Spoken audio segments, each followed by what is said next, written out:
Good evening, everybody. I'd like to go and call this Destin City Council meeting to order. A regular meeting, Destin City Council, July 20th, 2015, 6 p.m. Please rise for the invocation pledge of allegiance. Mr. Marler. Thank you, Mayor. Let us pray. Heavenly Father, we ask you to watch over us tonight as we make decisions for the city. Let they be fair and just for all parties. We ask that you watch over each and every one of us tonight as we leave here, get us safely home to our families. Watch over our troops here and abroad, make sure they get home safely, for they are what make this country safe. We at least try to make it safe, and they're what makes this country free. We also pour our hearts out to the Marines that lost their lives and the sailor that lost his life in the recent accident in Chattanooga. We also ask that you just watch over our great country and our great state and our great city. We ask this in his name. Amen. I pledge allegiance to the flag of the United States of America and to the republic for which it stands, one nation, under God, indivisible, with liberty and justice for all. Thank you, Mr. Marler. We are without two counselors tonight. Mr. Wood and Mr. Dixon had previous commitments, so we are down to 5 counselors. And so we are all set, though, and good and ready to go. So first up, approval of minutes. Item number 1, request approval of minutes of the July 6, 2015 regular city council meeting. Motion to approve. First by Ms. Ramswell. The amended minutes. The amended, right? The yes. amended. The amended minutes. Then I'll second. Okay, second by Ms. Trammell. Is there any discussion? Okay, seeing none, let's call the vote.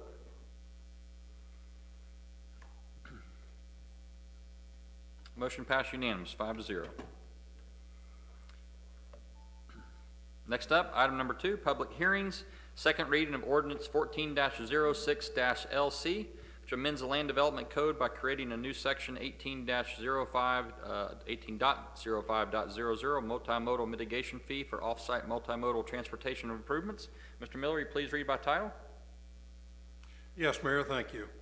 Ordinance 14-06-LC by title is an ordinance of the City of Destin, Florida relating to multimodal transportation mitigation fees, providing for authority, providing for findings of fact, providing for the amendment of map 8-4 multimodal transportation district map, providing for the creation of Land Development Code section 18.05.00 multimodal mitigation fee, providing for incorporation into the Land Development Code, providing for conflicting provisions, providing for severability, and providing for an effective date. The ordinance is before you for consideration on second reading. Thank you, Mr. Miller. Mr. Casella, anything else to add to it? This is consistent with the your last meeting, where this will allow us to spend the collected multimodal fees for the applicable purpose. So we'd ask for your support of it. Thank you, Mr. Casella. This is a public hearing, so is there any member of the public that wishes to speak for or against ordinance 14-06-LC? Okay, seeing none, we'll close the public portion, turn over to City Council for motion, discussion, direction. Ms. Trammell? Yes, I'd like to make the recommended motion. I move that the Destin City Council adopt proposed ordinance 14-06-LC on second reading and direct staff to process ordinance 14-06-LC for incorporation into the Land Development Code. Thank you, Ms. Trammell. Is there a second? Second. Second by Mr. Foreman. Is there any discussion? Okay, seeing none, let's call the vote.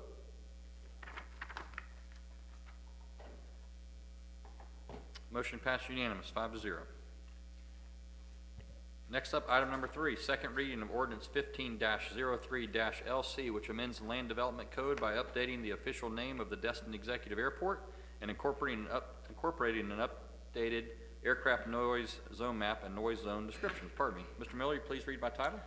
Yes, Mayor.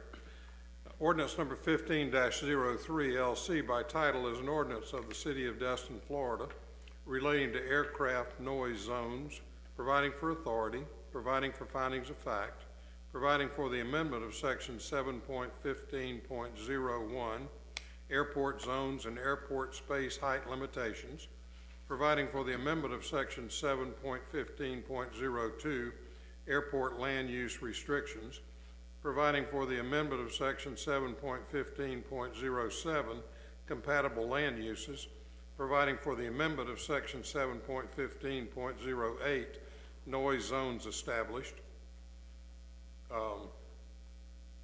providing for the creation of Figure 7.15.08A, 2013 Official Noise Exposure Map, providing for the amendment of Section 7.15.09, Noise Zones, Legal Descriptions of Boundaries, providing for the amendment of Land Development Code Section 7.15.16, SLR Design Requirements generally, providing for the incorporation into the Land Development Code, providing for conflicting provisions, providing for severability, and providing for an effective date. The ordinance is before you for consideration on second reading. Thank you, Mr. Miller. Mr. Casella, anything else to add to it? No, this is basically the Part 150 and renames the airport to the appropriate name. So we'd ask for your support of this one. Thank you, Mr. Casella. This is a public hearing, so does any member of the public wish to speak for or against item 15-03-LC, please come forward to the mic.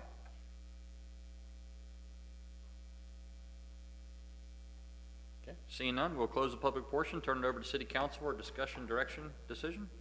I'll make the recommended motion. Ms. Ramswell has the motion. Is there a second? I'll second it, Mayor. Second by Mr. Marlar. Is there any discussion? Shall I read the motion into Please. the record? Please, thank you. I move that the Destin City Council adopt proposed ordinance 15-03-LC on second reading and direct staff to forward said ordinance to the Municipal Code Corporation for publication in Destin's Land Development Code. Thank you, Ms. Ramswell. Mr. Marlar, is that your second? Okay, great. Thank you. Any discussion? Nope. You want it on? Oh. Okay. It's not on. Ms. Trammell, any discussion? No. Oh, no. Okay. All right, let's call the vote. Motion passed unanimous, 5-0. Okay, next up, if there's any member of the public wishes to speak for agenda items 4 through 20, you can speak now, or you'll also get a chance at the end of tonight's meeting to speak at the end on anything else.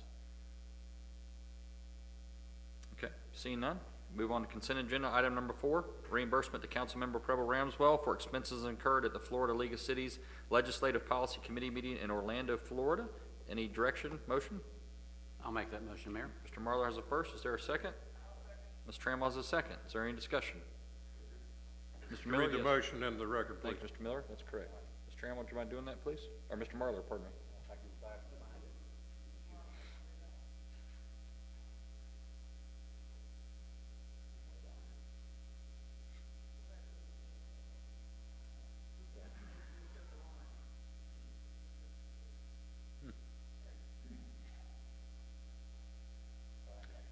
No, there's actually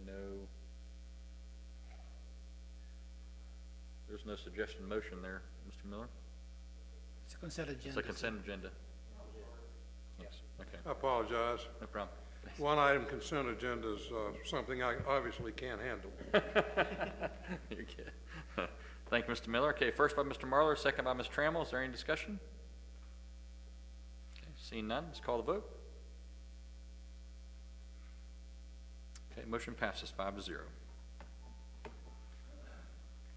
Okay, next up, we have the honor of having Mr. Nathan Sparks with us from a scheduled presentation from the public. Nathan is the Executive Director of the Economic Development Council for Okaloosa County, and we look forward to having your update.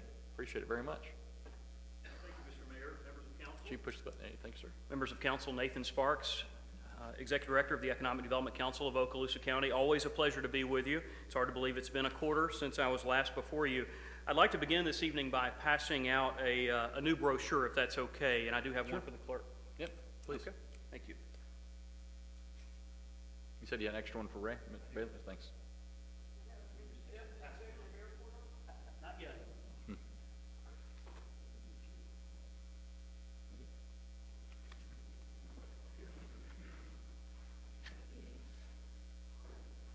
Council members, the brochure that I passed around is our hot off the presses Techman brochure. And Techman, as you all know, is our Technology Coast Manufacturing and Engineering Network, a long-standing committee of the Economic Development Council that highlights our area's technical businesses in the engineering, technology, and aerospace arenas, manufacturing being a large part of that. This is a piece that we have come to a decision we needed to develop because we are, as you know, doing more and more to promote Okaloosa County in various venues across the country, and you've heard me talk about those in the past. Since I was last before you, we had the opportunity to attend SOFIC, which is the Special Operations Forces Industry Conference in Tampa, and this was an opportunity to have direct interface with many of the organizations who have need for services like those provided in Okaloosa County. So now we have a piece which highlights those businesses, and if you have not already, please open up to the centerfold, which shows you the logos of those various enterprises that are proud to call Okaloosa County home. We believe this is a very impactful portrayal of our area's defense and manufacturing base, and it's something that has gotten rave reviews as we've made our way to various events. After unveiling it at SOFIC, we had an opportunity to go out to California, and we all know that California is a state that has certainly seen fit to balance their budget by raising taxes and fees on the businesses that call California home. In other words, California is a very tough place to do business these days. And that means for us, it's ripe for opportunity when it comes to attracting businesses from California and other high-tax states. So back the first week of June, we had the opportunity to join forces with some of our partners from around the region, Gulf Power being one, Walton County being another, to go and call on businesses who expressed interest in learning more about Okaloosa County's value proposition. Once again, this piece really was a very handy piece to have in hand because it allowed our prospective clients to understand the nature of our business cluster here and the fact that we do have businesses who are well suited to be customers and suppliers to those businesses. So I wanted you all to have a copy of that. And obviously you've heard me talk a lot about wanting to really turn up the volume on marketing Okaloosa County and the assets that we enjoy to the broader world. Well, I'm also pleased to share with you this evening that those efforts are paying off. In fact, there is a third-party organization that just about a month ago, this is a company called Garner Economics. They're a site selection firm who does location work all over the country. And this firm saw fit to do a ranking of the aerospace and defense clusters around the country. And interestingly enough, folks, the Garner Economics people ranked Okaloosa County, which is our MSA, Fort Walton Beach, Destin, Crestview, as the fourth largest cluster of aerospace and defense businesses in the country. This is just behind Seattle, Huntsville, Alabama, and Wichita, Kansas. So the fact that we're now among such prestigious company, we believe is proof positive that our marketing efforts are paying off. And this is something that certainly we'll continue to promote and shout from the rafters, if you will. We also have continued our roundtable series, and many of you have participated in those in the past. Back in June, we had the opportunity to host the Vice President of the Federal Reserve Bank of New Orleans, Miss Adrienne Slack, was here to provide a mid-year update from the Federal Reserve. We all know that there's a lot of talk about interest rates and where interest rates are headed. We felt it was timely to have a representative of the Federal Reserve come and talk to us firsthand about what she is seeing and what the bank itself is seeing in terms of economic indicators that might be signals for interest rate action. Obviously, the Fed is very careful about what they signal, but nonetheless, it was a very informative presentation, and I know, Mayor, you were with us that day and certainly appreciate you being there. And by the way, we had a special opportunity afterward to have some direct interface with Ms. Slack regarding the business climate in Okaloosa County and some of those things that our businesses are seeing, which she much appreciated. Moving on to our next roundtable, I wanted you all to be aware as a key partner to the EDC that on September 10th, we'll be hosting Secretary Bill Johnson, who is Florida's Secretary of Commerce. He was appointed to that position on March 1st. In that role, he also serves as the President and CEO of Enterprise Florida, which, as you all know, is our state's economic development partner. We work very closely with Enterprise Florida in promoting our state and our region and our community. And Bill, in his role, is very key to that effort. We like to refer to him as the state's Chief Economic Development Officer. And he is coming to be a part of a roundtable at the Ramada at 7:30 on September 9th. So please mark your calendars for that. We do anticipate that because September of the 9th or speaker. September 10th? The 9th or the 10th? September 10th, I'm sorry. Okay.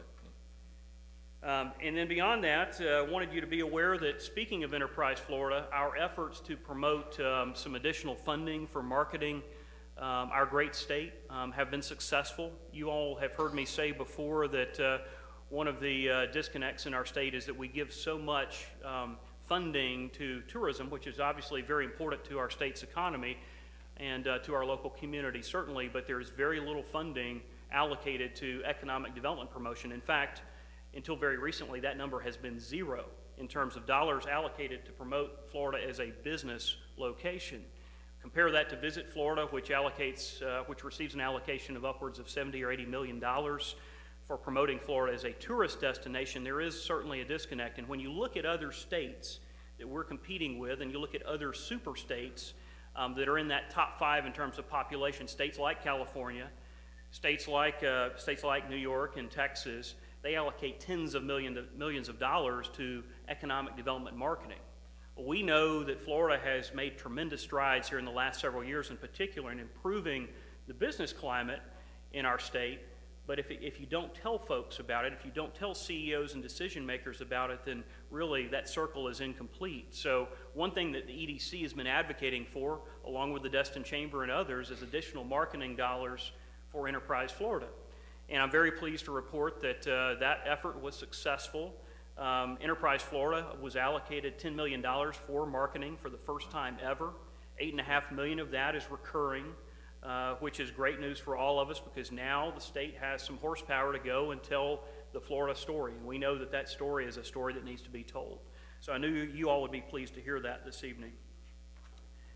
As far as our project activity goes, I'd like to share with you the slides that are depicted on the screen here.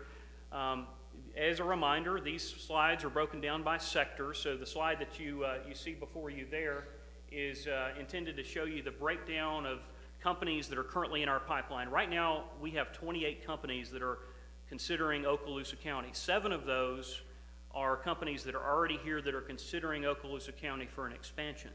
So 21 are companies that are considering us from the outside. 7 of those are businesses that are here already that are contemplating an expansion. What's interesting is some of those expansions, and we're seeing more of this these days, some of those expansions are competitive, where they're looking at multiple sites for a potential expansion. And you recently saw one of those occur in Fort Walton Beach when Boeing decided to expand. That was a competitive situation where we were competing with other Boeing sites, and we're seeing more and more of that. But 28 projects right now.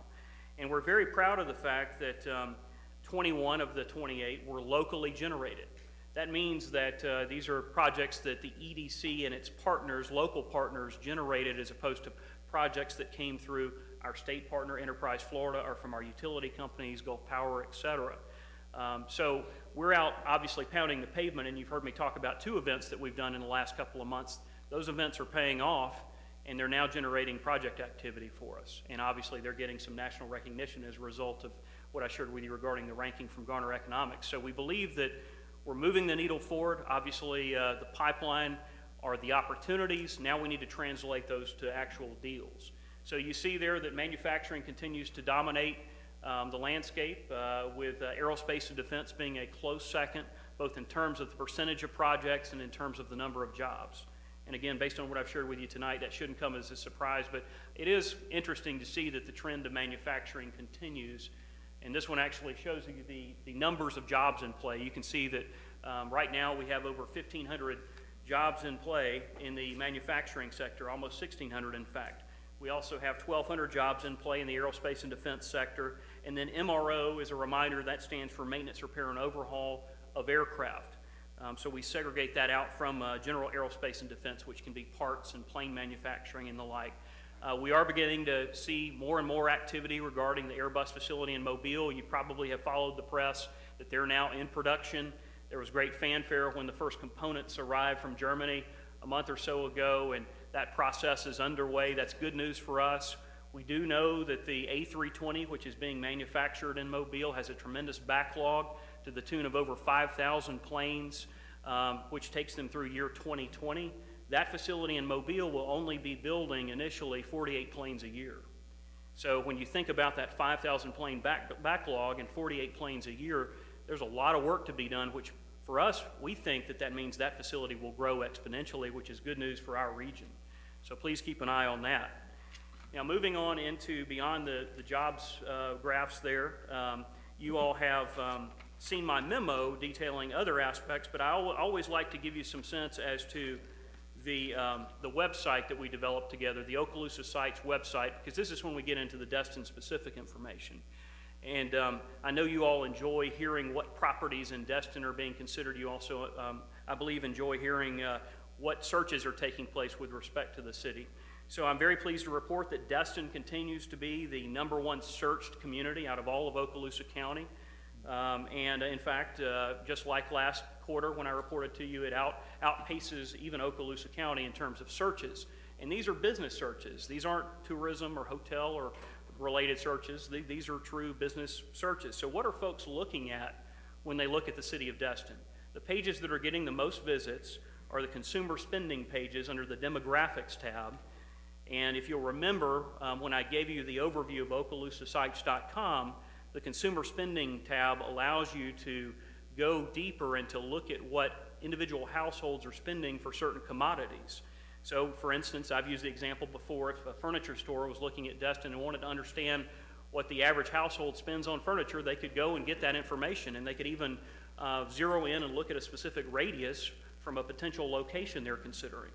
And that information is proving to be invaluable. As you've heard me say before, economic development is more and more data-driven. And now we have a tool that really places us at the cutting edge of that analysis, and it's certainly getting used. In addition to consumer spending, wage information is second in terms of searches. No surprise there, businesses, if they're considering moving here, want to understand what they need to pay their people. And then thirdly, housing. Obviously, if they're considering relocating here, they want to understand what housing options are in play. And this is more of a understanding price points of housing in terms of how it compares to other markets, not actually searching for houses like you would do on a real estate website. Now, in terms of properties, keep in mind Okaloosa Sites is a commercial industrial database. That was the reason that we saw fit to bring it to fruition last year. So I can share with you that several buildings within Destin are getting a lot of activity. First and foremost, Regions Way, 151 Regions Way, which is a 4,800 square foot office, is our #1 searched site in the city of Destin. 3658 Emerald Coast Parkway, which is an 8,000 square foot retail location, is #2. And then #3 is 36468 Emerald Coast Parkway, which is 1,000 square feet of office. It's part of a building that's 5,000 square feet in total, but there's 1,000 square feet vacant right now that's getting a lot of interest. And then last but not least, 985 Highway 98 East is a 1,800 square foot office that's getting a lot of interest as well. Those are all in the top 50 of the sites and buildings being searched countywide. Right now we have well over 400 listings, so to be in that top 50 is pretty prominent. And so hopefully that means that these spaces will be well on their way to finding tenants very soon. And with that, I'm happy to, as always, take questions should you have them. Sure. Mr. Sparks, thank you. As always, a great report. Appreciate that very much. I had one quick question before I hand it over to Ms. Ramswell. I had the first question of the Enterprise Florida $10 million budget, Right. 8.5 for marketing. Is there any been earmarked specifically for Northwest Florida or for industries that would be more catered to our neck of the woods? Well, certainly in terms of industries, yes, because the state really puts a lot of muscle into the strategic target industries that they've identified, and aerospace and defense is one of those industries. Healthcare and health-related sciences is one of those. Manufacturing in general terms is one of those. So many of the industries that we know have a good history of success in our region are strategic targets that will be focused on with those dollars. And in turn, what that means is events that are in those sectors, air shows, events, trade shows that are targeted to those industries will be part of that program of work. But in terms of regionalization, we haven't been told anything there in terms of whether there will be dollars specifically allocated to regional efforts, but certainly it's something to keep an eye on. Sure. Good. Thank you. Sorry. Yes, sir. Ms. Ramswell? Thank you. I was just wondering, do you have any way of knowing how many properties have been picked up or leased? It seems like I'm seeing a lot of retail space here that has been vacant, suddenly occupied. Not, that may be something our own folks have, but I know so many pockets here we have are county as opposed to Destin. Do you have any of those numbers? You know, we don't. Our database is fed by the ECAR database, which ECAR, it is possible the Emerald Coast Association of Realtors may track that information. I don't know that for certain, but we could certainly find out. That's my sense too, Yeah. that there is a lot of leasing activity taking place. Spaces that have been long vacant appear to be slowly but surely leasing Yeah. up, which is a good sign for all of us. Absolutely. Thank you so much for all you've done. Absolutely. Thank Thank you. you, Mr. Ramswell. Anyone else? Seeing none. Man, appreciate everything. Thank you Thanks. all. Honored We to have you here. appreciate the partnership. Likewise, we're honored. Appreciate it.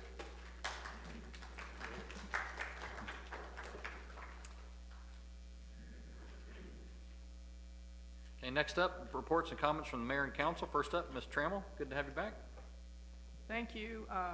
I had a little vacation. That's why I was not here at the last meeting. I went through Tropical Storm Bill. I went through a hailstorm in Billings, Montana, and tornadoes in Atlanta, just traveling to get where I was going and back. So it was a real experience.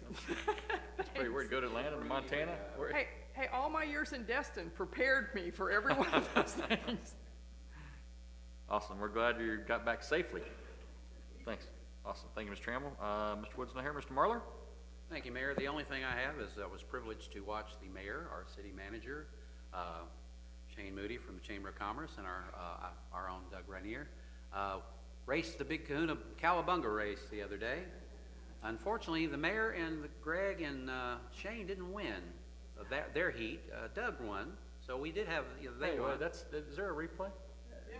I think I had that. Yeah, well, there might be, but I was in the rooting section out there, and they did a great job of representing Destin. You did. You did good. I was very happy to see them out there, and they gave it their all. Trust me, that for a 20-second ride, they gave it their all. That's all I have, Mayor.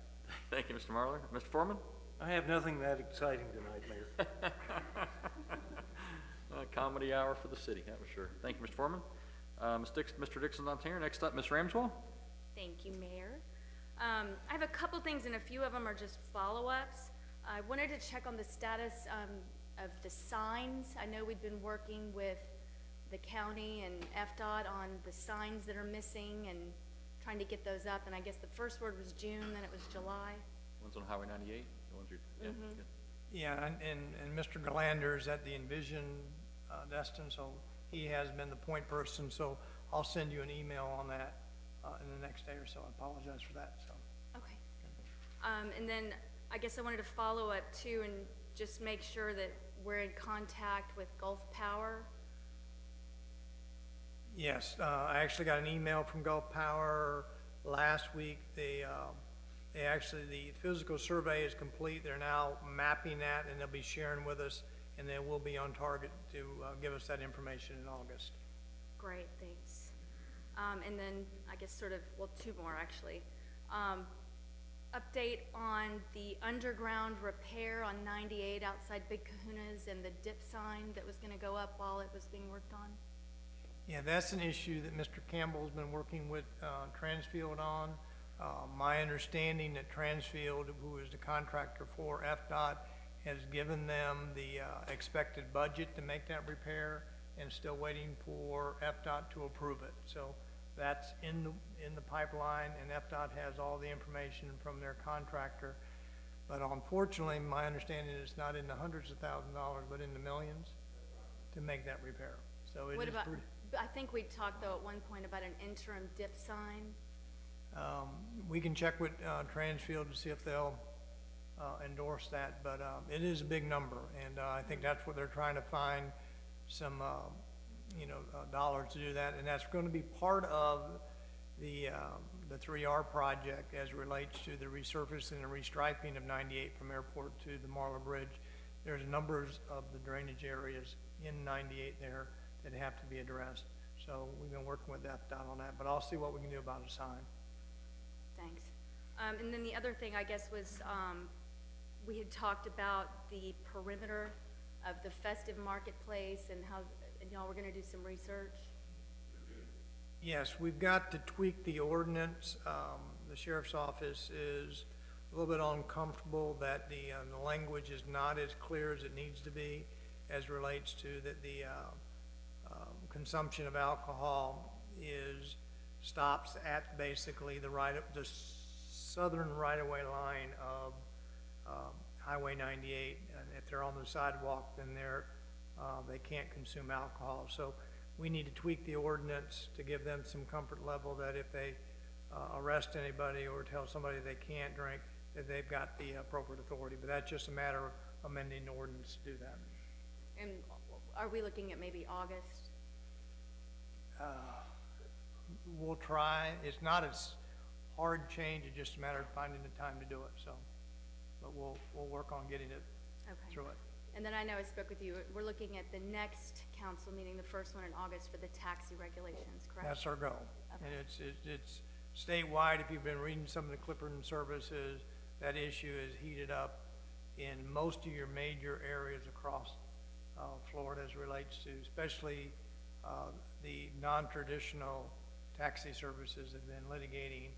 I know they litigated in Broward County. Tampa now has litigation and so forth with them. So it's been kind of interesting to watch it just pop up in just most of your major markets throughout Florida. So. Okay, thanks. Just an update. You all may or may not be aware that I'm serving on a legislative committee for the Florida League of Cities, and it's the Growth Management and Economic Affairs Committee, and we have actually selected 2 priorities to move forward with, and they are going to be public-private partnerships and impact fees and transportation concurrency. So our next meeting in August will actually wordsmith and get all that in a final draft form for membership approval. So moving forward with that. The last thing I wanted to bring up tonight is a touchy subject, but it's sprouting legs all over the city. And that has to do with the 20-foot rule. I've heard from tourists now, I've heard from residents now, I've heard from vendors now, different capacities, whether it's private, whether it's public, whether it's state land. And there's a lot of misinformation, both amongst the sheriff, some of the officers out there don't know it all because they, whatever may be new.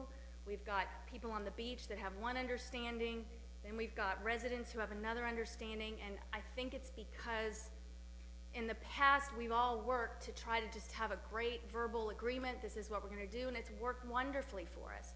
But for whatever reason, as of late, it's sort of reared its head, and the fact that it had been working great, it doesn't appear to be working so great anymore. And I think we've reached a point where we need to either have some sort of community meeting and talk amongst everyone and come to agreement before we have to move forward with perhaps something more stringent, but something's got to be done. I mean, every day I'm getting calls from different people with different problems saying it's being enforced here, it's not being enforced here. You know, I can do this one day, but I can't the next, and yet over here, they've got dogs over in the 20, I mean, it's, even now I'm hearing today there's dogs over on the parcel B and state land, and that's sort of a separate issue because part of that is private land, but, you know, that's neither here nor there. The main problem right now is what is allowable in the 20-foot, what is everyone's understanding of it, and we need to make sure everybody is on the same page. So I'm not sure, in terms of a direction, maybe if fellow council have some thoughts, city manager, if you have some thoughts. I just see this really rearing its head in an ugly way, and it's become divisive rather than a town working together. Let me, the 20-foot policy has ebbed and flowed over the last 10 to 15 years. Was started by, as a rule of thumb, compromise by Under Sheriff Fred Cobb back, again, 10 or 15 years ago, and subsequently embraced by then Sheriff Charlie Morris, and subsequently by Sheriff Ed Spooner, and now currently Sheriff Larry Ashley. It is basically, it's a straightforward policy. And it's a guidance to give to the sheriff's deputy that where the public is allowed to be. And it's basically 20 foot at any time from the water's edge. The contention comes, and we have this most seasons, where your beach vendors who are permitted for the most part by the city get a little bit ambitious and start setting up too close. And then we have to remind them to set up, 20 foot from the edge, so the public has the right to transverse, walk, fish, stand, if they want to sit. In most part, I think the sheriff's office does a pretty good job of keeping the peace out there, making sure that everybody has an understanding of what they can and can't do. It's not uncommon during the early parts of the season, a new deputy may not be completely familiar with the rule, and then that gets worked out. So for the most part, it's worked. The beach vendors who are vending out there, when they get their permits from the city, they agree that they know that they have to set back 20 foot from the water's edge. If they don't, code enforcement's out there reminding of them, and if they don't take the reminder, then code enforcement has the ability to issue a notice of violation and giving them 24 hours to cure, and if they do, they're fine. If not, they can be slated toward the code enforcement board. So, not the code enforcement board, but the special magistrate. So it's working to the most part. You're always going to have, you know, a bit of confusion at the start of the season. You're always going to see a bit of vendors get a little bit ambitious out there, but and it's really, I think it's been working for the last 10 or 15 years, and everybody pretty well understands what's expected. It's a balance between the beachgoers and the private Gulfront property owners as a way to let everybody kind of understand what's expected of them. You know, the water ebbs and flows out there with tides, so what may start out early in the morning in one direction may change by late afternoon. But what they try to do and what code enforcement does, and I think the sheriff's office attempts to do, is to make sure that the public has the ability to, you know, access the beach, transverse the beach, and enjoy the beach. So I don't think it's necessary to have any community meetings. There's very, outside of the rules, that's very little bit we can do with it besides that. So I hear you and I completely agree with you, but I think what's happening now and what I've heard now from two different vendors is that the public is coming, and instead of transversing and fishing, and they're actually bringing full-size tents and chairs and setting up completely in front of them. And they can do that. Well, and then it comes back to, it specifically says, I guess, egress and transverse as opposed to set up. And then it becomes, well, my people are public too. Well, you're always going to have a certain amount of contention out there. There's not a lot. The visitors, the residents has increased over the last 10 or 15 years. Although we've had some beach restoration, the beach hasn't dramatically increased. So it's a balance. That's all we can do is to try to strike that balance. I agree. I think, though, that we've reached a point that we're not at the beginning of summer anymore, and we're probably more in the middle. And I worry that this is going to continue to escalate because I'm getting increasing calls. And I think some sort of, with everybody in the same room, I don't know, but all I know is I'm getting lots of calls, and it's not just from the same couple people either. We got a couple other council members. Mr. If I may, Mayor. Sure. Sometimes we get into issues that bleed somewhat into the domain of your respective jurisdiction. The city council has no authority regarding code enforcement. That is vested in the city manager and under his direction. In this regard, you're a legislative body, but of course, and you have the capacity to create such legislation as you will that will survive legal muster. For each council member, if there are particular law enforcement or code enforcement issues, I would suggest and guide you that your proper action is to refer those to the manager. And those matters are not tried in this forum. And when we get into these bleeding jurisdictional issues and step into or edge into the prospect that we will be dealing with enforcement issues at this body, we're going to affect rights of parties. And when we affect rights of parties, that has tremendous legal consequences. May have the effect actually of relieving some offender,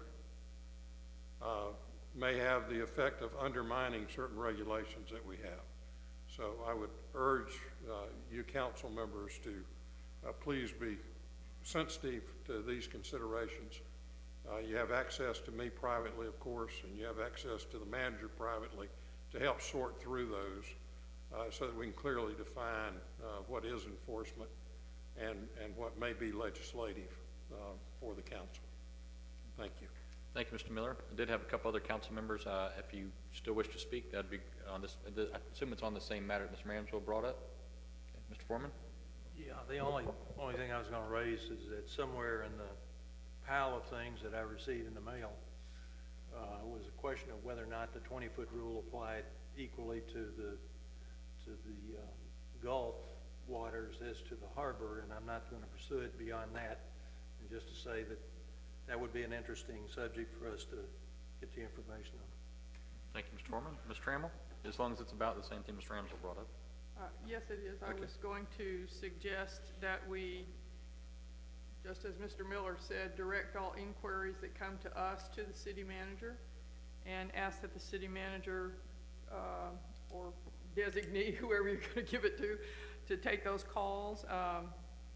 Somehow tally or something or other how many calls we get to see where we need to go with this. If there's anything that needs to come back to council, bring it back to council, probably the end of the summer. This has happened every year since I've been on council, and even before years I remember this coming up, and the only way we were able to solve it is send it to the manager, and it got done. And as far as the comments that I hear about, you know, well, they're not here when I need them, you know, they're not happening when I need them, and this kind of stuff, I'll tell you, you can't be everywhere all the time. So, you know, these guys are doing the best they can, but until they get a call that it's an issue, they can't go there either. And calling me means I have to make 2 phone calls to get somebody there when you could just call them directly. So it's much easier if they go to the manager and get it done that way. Thank you. You can assist the administration of the city by training your public to understand code enforcement. And having them understand that those calls are administrative in nature and should be directed to the manager or to the code enforcement system and staff. Thank you very much. Thank you, Mr. Miller. Ms. Ramswell, anything else? Thanks, and I will definitely keep that in mind, because again, I've lived here long enough to know that this is an issue that comes around every year, but this year it seems to have sprung up in new locations and with new extenuating circumstances. So I'm going to continue to keep an eye on it, and of course, you know, as I have been, I'll continue to forward things on to city manager. But I do think we have reached a point where, I mean, obviously we don't want to affect anyone's rights, but I think we have a right to protect people's rights as well. So I will stay on this and continue to work on it. And on that note, that's all I have for the night. Thank you, Ms. Ramswell. Appreciate your time. Next up, Mr. Braden. Thank you, Mayor. I was on my agenda tonight. I was asked to basically get the council's views and opinions, thoughts on it's a Bay Estates subdivision. If I can get the map pulled up, so I can show you what lot I'm talking about.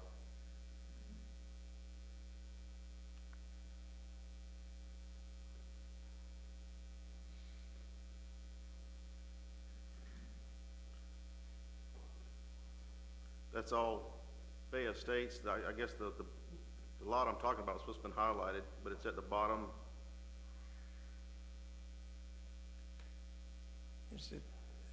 It's the bottom of, isn't it the bottom of, I can't read it, it's Cybert and, Yeah, it's Cybert and Cross. There Cross it is. Street, yeah. Sorry. There it is. The gentleman that owned this was wanting to continue down Cybert and I guess build 3 homes on that lot. I know Councilmember Trammell has a lot of concerns or good points on this whole subdivision, and I'm not looking to make any type of motion or anything tonight. I just was asked to bring this up and get everybody's thoughts on it, and there's some other things I want to talk about as well. But if I can get Councilmember Trammell's thoughts on this, if you have any. Can I do that? This, Mr. Casella, is this something that city staff should be looking at? Well, no, this is the, I think Mr. Braden has been asked to be basically the legislative sponsor of a proposed land use comp plan change that would allow certain things on this particular, not in this particular area, but in all the Bay Estates areas where this, because of this particular lot, you have the ability mathematically to subdivide it into three, I think they would be 100-foot lots, 100 by 100 foot, is that correct? And so I think he scheduled it. I think when I was here before, there had been discussions, I recall, that then there was the debate amongst the council members as relates to subdividing Bay Estates and whether or not that was a good thing or a bad thing. So I think that's what Mr. Braden is doing, is trying to vet this to see if there's going to be some concerns about this proposal. Yeah, I really don't want to, you know, subdivide the whole Bay Estates at all. I mean, I think those larger lots are great and it needs to stay like it is. It was just that one lot that was a concern. You know, they wanted to subdivide that one particular lot. And my question was, that I know the cement plant is in Bay Estates as well, in the same subdivision. And we talked about possibly buying the cement plant. If we do that, can we use that piece of property for commercial use as well? What I don't want to get into is, you know, tell this gentleman he cannot divide that piece of land, and then we turn around and do the same thing. Well, if we ever do get the concrete plant, because I know they was talking about, you know, cutting that up as well. When it was going out on the market, they were going to cut it up in several lots and sell it all off. Well, I think they're really separate issues, although the concrete plant does have the Bay Estates land use and thing. You want to? Yeah, the concrete plant's a little bit different. It has it was previously subdivided years ago. I'm not sure exactly when, but 70s, 80s. So there's an underlying plat that has pre-existing, I think it's 50-foot wide lots on it. That's not what the case is here. This is what you see as the plat of the property lines there. So a little bit different circumstances, but they're both in, well, actually the other one's in it's not Bay Estate, it's something else. Which one? It is Bay State, it's on the waters around it. Is it okay? So, and I think that the proposal is, do we want to consider this, do you guys want to consider allowing this type of subdivision of the Bay Estate lots? So, Can I? Actually, Mr. Marler's first. I just wanted to get a little clarification. If I'm right, Rodney, and the staff can help me with this.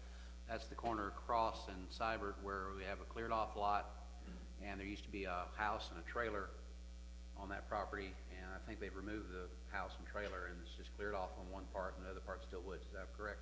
I believe that's correct. Okay, yeah. That's right across from another undeveloped subdivision that was put out several years ago. That's what I'm trying to find. Thank you. Mr. Marler, Ms. Ramswell? Thank you, Mayor. I just want to make sure I understand. So right now, where it says the low-density residential village, that square and the sort of the, whatever, we all see it. So the L that right now in that section says Bay Estates, are we looking at the rest of that L becoming LDR village, or all everywhere where we see Bay Estate? I think Staff would rather, if you're in favor of it, rezone all of that L part there to low-density residential village instead of just one lot.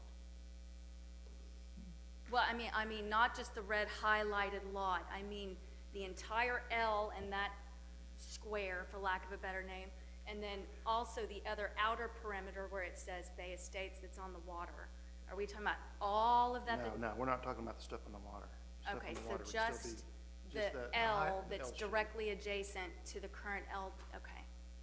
And so how would it be subdivided? Would it, I know you said it's 100 and you were looking at 3, so some of them are smaller than others. Are we looking at each one? It would be 3 100-foot lots, I understand it. It's 100 by 300, and it'd be subdivided, if I understand correctly, into 3 100 by 100 lots. But the internal lots, they wouldn't be able to do that, would they? Well, If what? If you consolidated a couple of them, you probably could, but just one by themselves. One lot in itself you can't, because you can't, the driveway wouldn't be sufficient. To The width, accommodate the three width of the property properties. would prevent that. It's basically the corner lots would be eligible. It's the corner lots would be eligible because they don't have the width. That's why this particular corner lot has the flexibility. If you notice the one up on the corner looks like it was subdivided up on the top there. In half. Yeah. So now we're talking about just the corner pieces, not the rest of the lots. Mathematically, that's the only way you can do it. You would, because the width of the lot wouldn't allow you to carve out your driveways to create the issue. It would predominantly be the corner lots.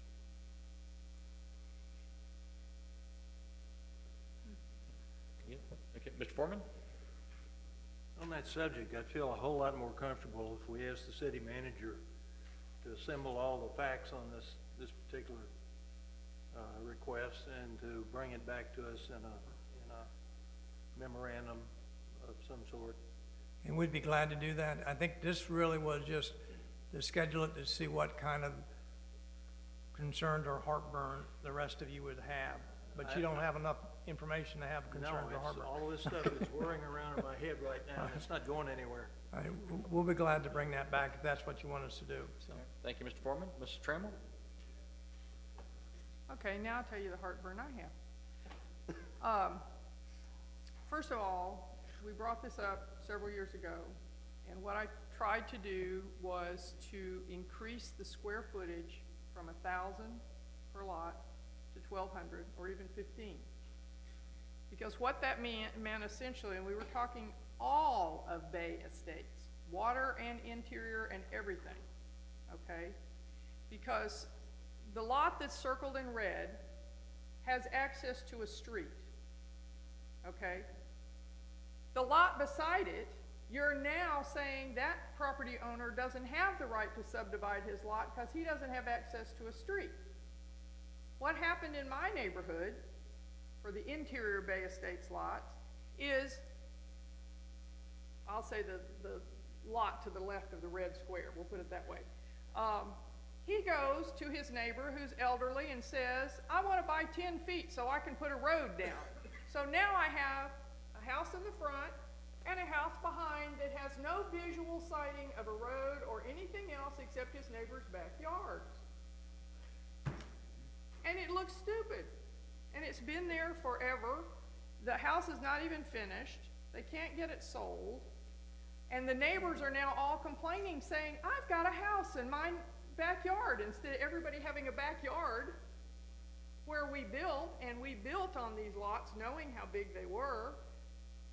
We don't have any space now that we can privately call our own, because we got a house sitting back there that can view everything we've got, even with a privacy fence. You hear us, you know, we have no semblance of privacy. That's the issue I have. As far as this particular one that has street access to all 3 houses, personally, I think if you divided that into 3s, that would be the smallest property in the neighborhood. Maybe it might be the same size as the one across the street from it. So we're creating now, tripling the volume of homes in a neighborhood for the future.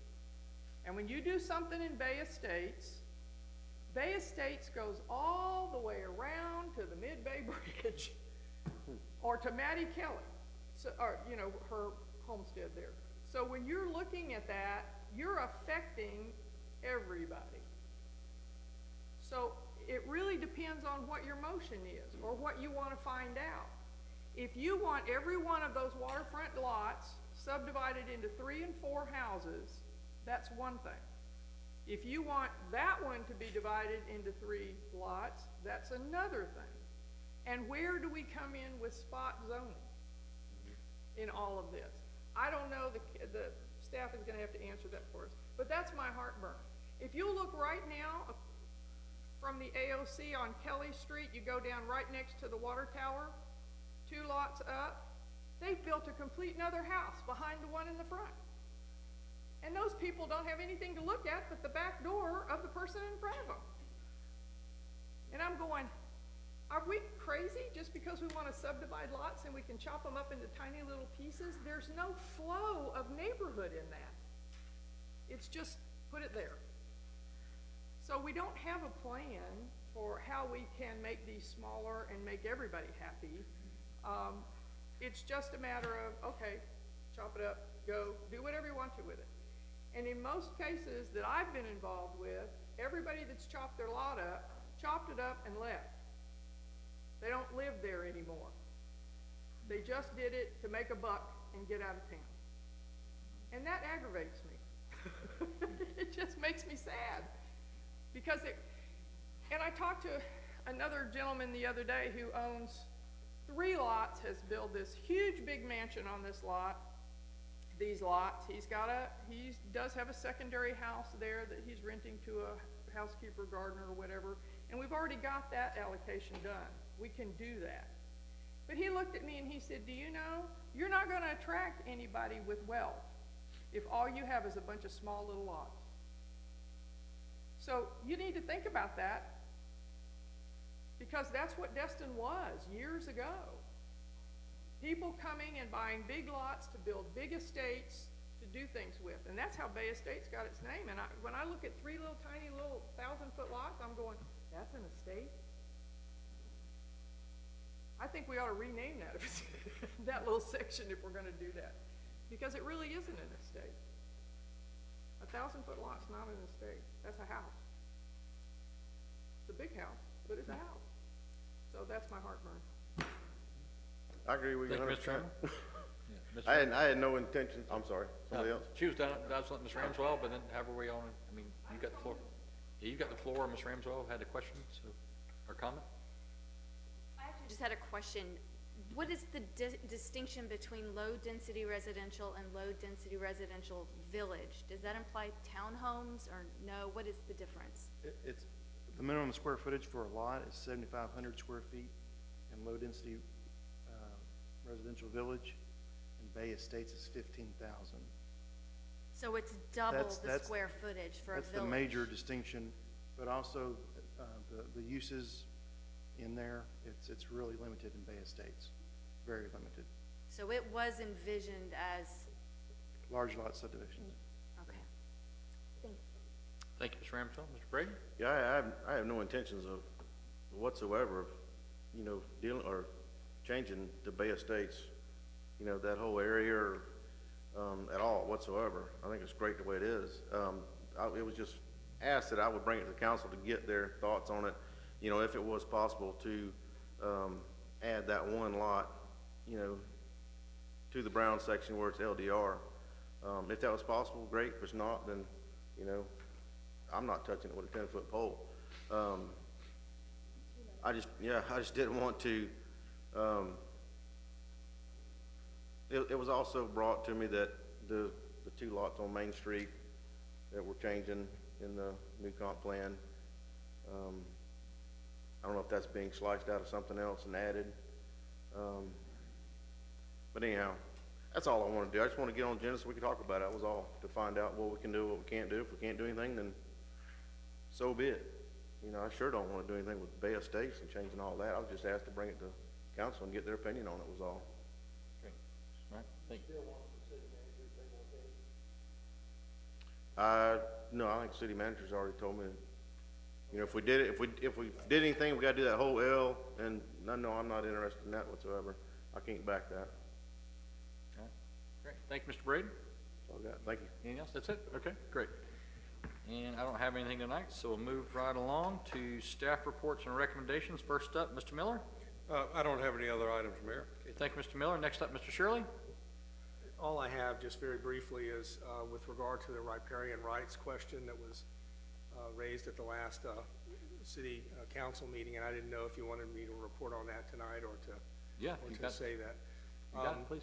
Yeah, I just, I already knew a lot about this, about riparian rights and littoral rights. I just went ahead and freshened my research up and went all the way back to the original congressional legislation on the formation of the state of Florida as a state in the Union, you know, that created, that transferred all the sovereign lands that were held in trust by the federal government to the state of Florida to be held in trust by, you know, for productive and beneficial use by the people in the state.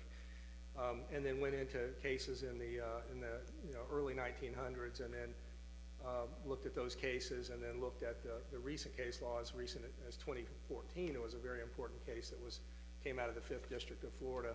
It's very clear that the riparian and littoral rights doctrines, riparian applying in freshwater areas and littoral rights technically applying in saltwater areas, but they really speak to the same rights, and those are the right of the upland owner to access and use sovereign lands that are flooded sovereign lands, and those rights have been recognized both at common law, before statehood, at statehood, and all the way to the present. And they are commonly recognized as some of the most important upland rights that attach to an upland parcel to beneficially gain access to and utilize submerged lands. Those are subject to, quote, reasonable government regulation, and the government does in fact regulate the use of that area, the access and use of that area, and it is subject to, as I said in the last meeting, the rights of other users of the sovereign lands to make reasonable use of those areas. So riparian rights does not mean that the upland owner owns those lands. They don't own those lands. They just have certain limited rights of access, the ability to wharf out to navigable water, the ability to gain ingress and egress from navigable waters to the upland parcel, in some cases the right of view. And so all those rights exist in this particular area, and we're talking about East Pass now. The county has regulations that regulate the beaches that front directly on the Gulf of Mexico, that limit the distances that boats have to stay from the shoreline, and then allow non-propeller driven watercraft to access the shoreline through designated corridors. And the county has jurisdiction of that because everywhere that is from the beginning of the sovereign lands waterward is within the Okaloosa County and is not within the city limits of the city of Destin. In East Pass, the county's regulations limiting that operation, they don't apply. And so historically, boats have been allowed to beach, to land directly onto East Pass, and in fact do personal watercraft, commercial watercraft, all of those boats have been allowed traditionally to utilize that area. That it continues all the way to Noriego Point and around Noriego Point into the harbor. So that is, in terms of the ability to directly access those lands with a watercraft, either the state land by everybody, and there's quite a bit of state land out there, and private lands by an upland owner of those private lands, that ability exists and is currently unregulated by Okaloosa County. And as I understand it, also by the U.S. Coast Guard. So the right of riparian exists subject to, and that right is ingress and egress from the water, among other rights. It is subject to reasonable government regulation. that government regulation would need to be undertaken by an entity other than the city of Destin with regulatory authority, such as Okaloosa County, such as the U.S. Coast Guard, such as the state of Florida, which is the state of Florida is the holder of title to those sovereign submerged lands. The other question was with regard to the safety regulations. As I said, they're unregulated, but I've talked to the owner of that parcel, and that owner is designating a beach landing corridor with floats and signs. Those are designed to be temporary. In other words, they're put up at the beginning of the day, they're taken out at the end of the day, and they appear to be modeled on the same kind of regulations that are in the county ordinance for the beaching of non-propeller-driven watercraft on the Gulf-facing beaches. So I think that's what they modeled those on. I mean, they're not exactly the same, but the county ordinance does allow the non-propeller-driven watercraft to use something that is very similar to that same corridor designation approach. Those were the two questions as I understand them. I'm prepared to answer any other questions with regard to other issues that have been raised here tonight as well. All right, thank you, Mr. Shirley. We do have a question by Mr. Marler. Scott, you said we have the right to do around the harbor and everything. With us looking at renourishing Noriega Point and going back to the pre-Opal standards. So in that area, if we decided that we did not want any boat traffic to dock along there, I mean, we already have enough problems in the harbor with people docking the boats. So we got a letter, email from a Mrs. Moore the other day about the harbor being so congested. And but we could restrict that whole area if we wanted to from the East Pass around if we had to. It would apply to everybody. It would apply to all the boat traffic in that area. It wouldn't just be something that would be directed to one user. And other than the riparian rights to a property owner in that area. Yeah. Because I'm looking at when we have when you said inside the harbor, because like I think East Pass Towers, where their dock is, they have DEP permission and city permission. So therefore, from their dock backwards, going out of going out to the harbor, then that would be the area we would look at. The city could regulate the manner in which the shoreline is accessed in that area. Yeah, but that would have to be strictly what is done on the uplands and not necessarily what has taken place in the area that's where Destin Harbor is.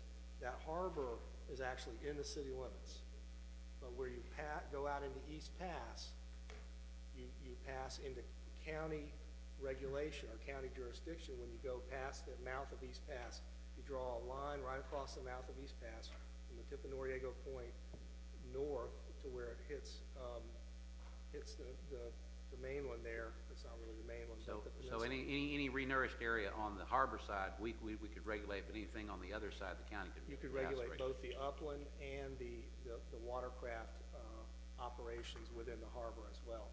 Anything on the East Pass side, you could regulate activities on the dry sand, as it were, if it related to the use of that water, but you wouldn't be able to regulate what was actually happening from the wet sand seaward. That would all be within county jurisdiction. So boats could still dock on the wet sand, or still push up on the wet sand as long as it didn't hit the water, hit the dry sand on the county side of North. They could, yes. Okay. On that issue, if I recall correctly, in the deed from Okaloosa County to the city, there's some language in there about what we can and cannot do with that. We'd have to have some engineering determine that it would, I believe, if I recall correctly, limits us. We have to have the engineers determine that we need to do that to protect it.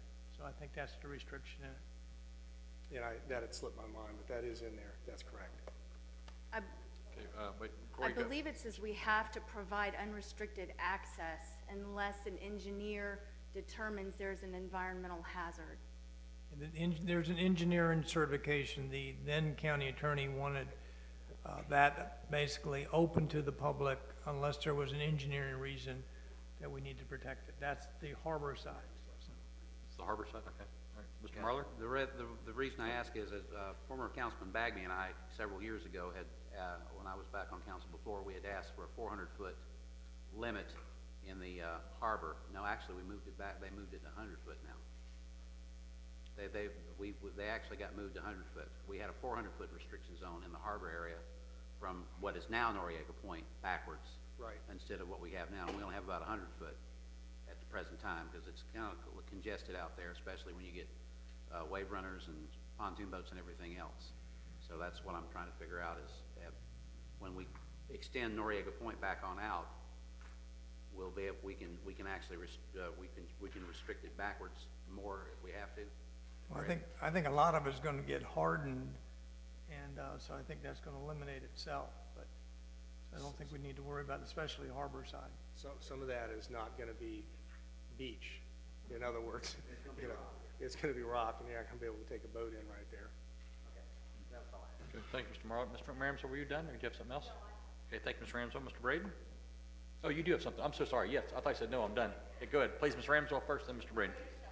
No, I didn't want you. When he said no, I thought you were done. Please, it's your floor. I did actually have a question for you, and this is in regards to the safety and how they've been putting up signs over there off Parcel B, and that's fantastic, and marking the corridor.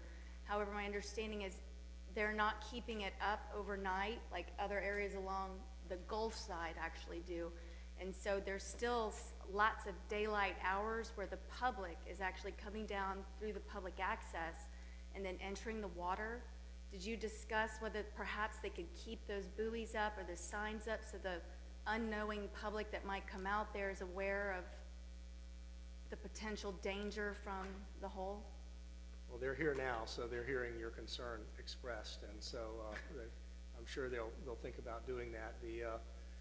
I believe, I don't want to speak for them, but I believe that the buoys really can't be left in the water because of the amount of currents that are that are going through there, and the sand is being moved so rapidly that it could easily sweep those buoys or move them out of position, or they might disappear also mysteriously overnight. Certainly. I just want to make sure those folks that are coming after hours are aware and it's not an unknown hazard. So maybe if conversation could continue amongst. Yes. We've been working with them over the in that last 2 weeks. Since the last meeting, we've worked with them extensively. Excellent. Thank you.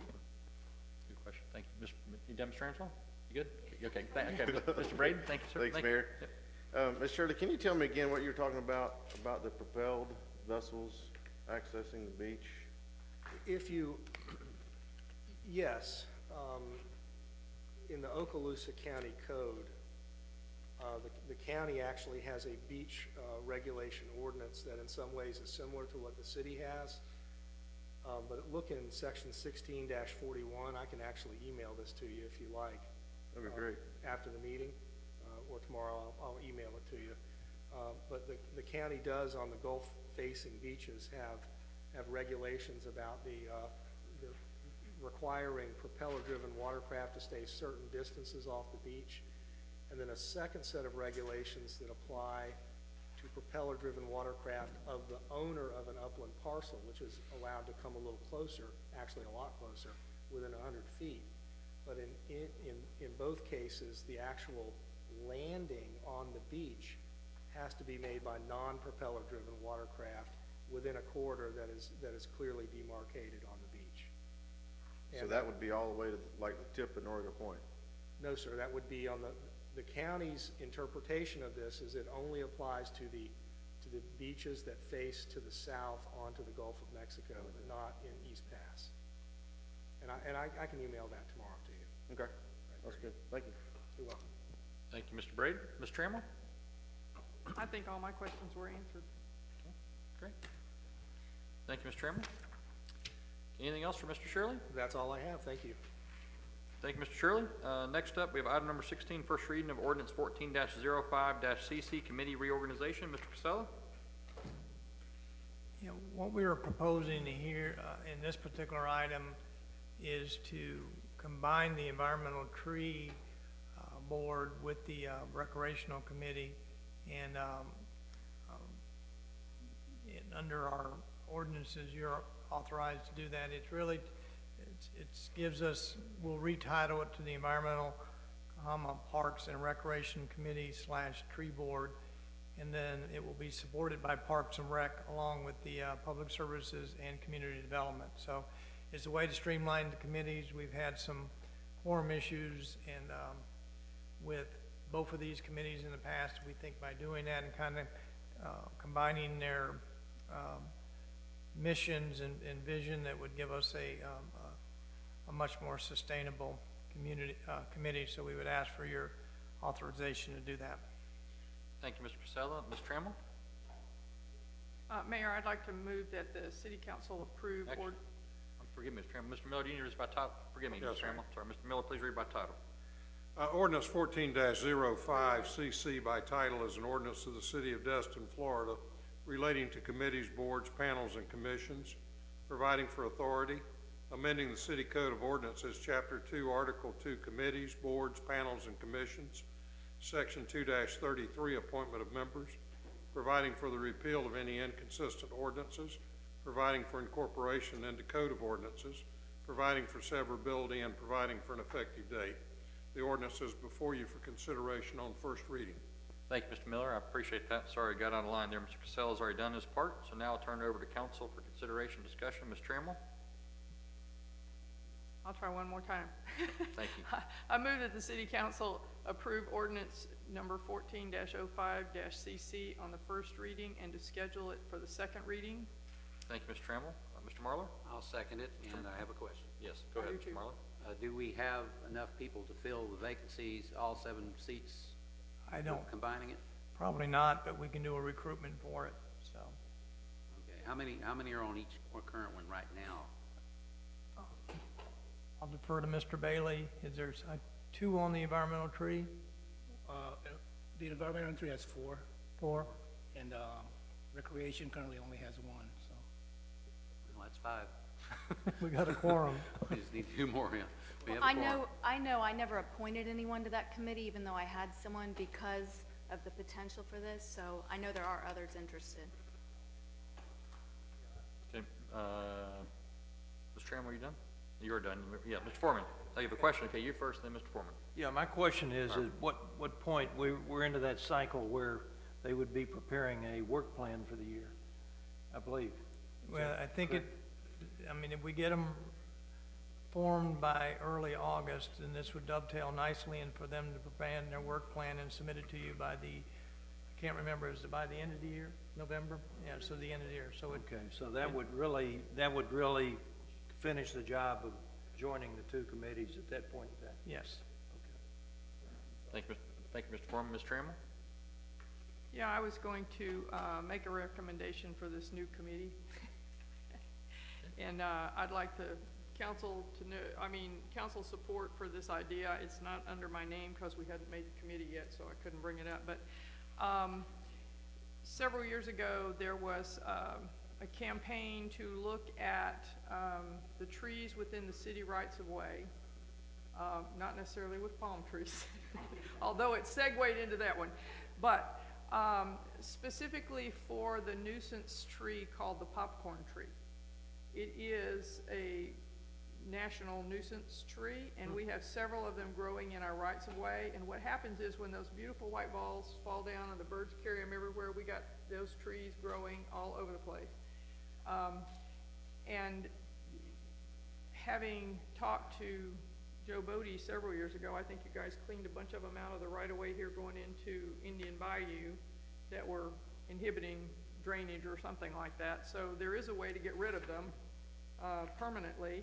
But if we just let the Environmental Tree Committee put it on their agenda to not do something in a year, but to come up with a plan to address the whole issue on the right-of-way, then I think they'd have a project that they could put on their first year's agenda. And when all these new people meet and they have to cram in something, they don't know what in the heck they're doing. So that would at least give them a project to address one way or the other. So I'm just asking that they look at a plan for eliminating those trees in the rights-of-way. Well, let's vote on this motion and formalize that plan, or a committee? Okay, I then we can make say- that a motion. you know, I'll be yep. glad to make that a motion. Okay. If- First by Ms. Trammell, second by Mr. Marlar. Is there any discussion? What was that motion again? Mr. Mar, The motion was for this newly formed committee as part of their next year's plan to come up with an idea of, number one, how many trees we have that we need to get rid of and what we need to do to get rid of them. Period. It's just, it gives them something to work on as a newly formed committee that they can come up with anything else they want. But that way, if we give them something to work on, they have a reason to get together now. were you talking about the original motion or the, what later will come? Mayor? We Mr. have to Bailey, ma- please read the You motion. you haven't voted on the Right, motion we to- got to Yeah, vote we on the have to first make motion the first. committee first Right. before we can make And that. But she's got a second follow-up, but Mr. Braden, was your question on the original motion or what Ms. Trammell was getting to as a follow-up? The original motion. Mr. Bailey, could you please read that back? Yeah, The original motion was the recommended motion. All right, okay. Which is the combining of the two committees into one, essentially, and the new ordinance. Right. Okay. You good with that? Good Okay, with that. awesome. Thank you. Okay, we have a, Ms. Ramsell, is there a question about the motion, or? Okay. Yes, okay, excellent, great. Okay, we have a first by Ms. Trammell, second by Mr. Marlowe. Let's call the vote. Motion passed unanimous, 5-0. Now, did you want to, Ms. Trammell, issue a substitute, or is that something you want to direct staff to? I mean, it requires 2 readings. Yeah. of this Oh, that's true. ordinance. So we need to finish the second read and then do that? So in the meantime, she can direct staff to kind of kick tires on that until we, is that the way we should do that, Mr. Miller? This ordinance is an organizational ordinance. Correct. You know, if you want to use this vehicle for that amendment, if you do, I'd suggest you get with someone in the staff and be prepared to make an amendment, or if you want to take this action separately. I think we understand what you want us to do, so we can make sure that that this new board has that for their consideration in their work plan. And that will be independent of the action on this ordinance. Yes, and we can take care of that. We understand what, Good. Mr. Trammell, is that good? I was just gonna make the suggestion, you put it under my name next meeting, and then when we read second ordinance, it'll all be done, and then I can make a motion to direct them to do that. or we can just ask them to do that. So, Okay, well, it's up to you. Can I go back? This ordinance before you is Yeah, we an got it. organizational That's Right. what I'm saying. ordinance, not an execution of assignments ordinance. I know, Right. I know. So, We good? Okay, great. Mr. Ramswell? I just have a procedural question, I guess. Is it normal and proper for us to direct a committee as to what we want them to do? you can do that, yes. Okay.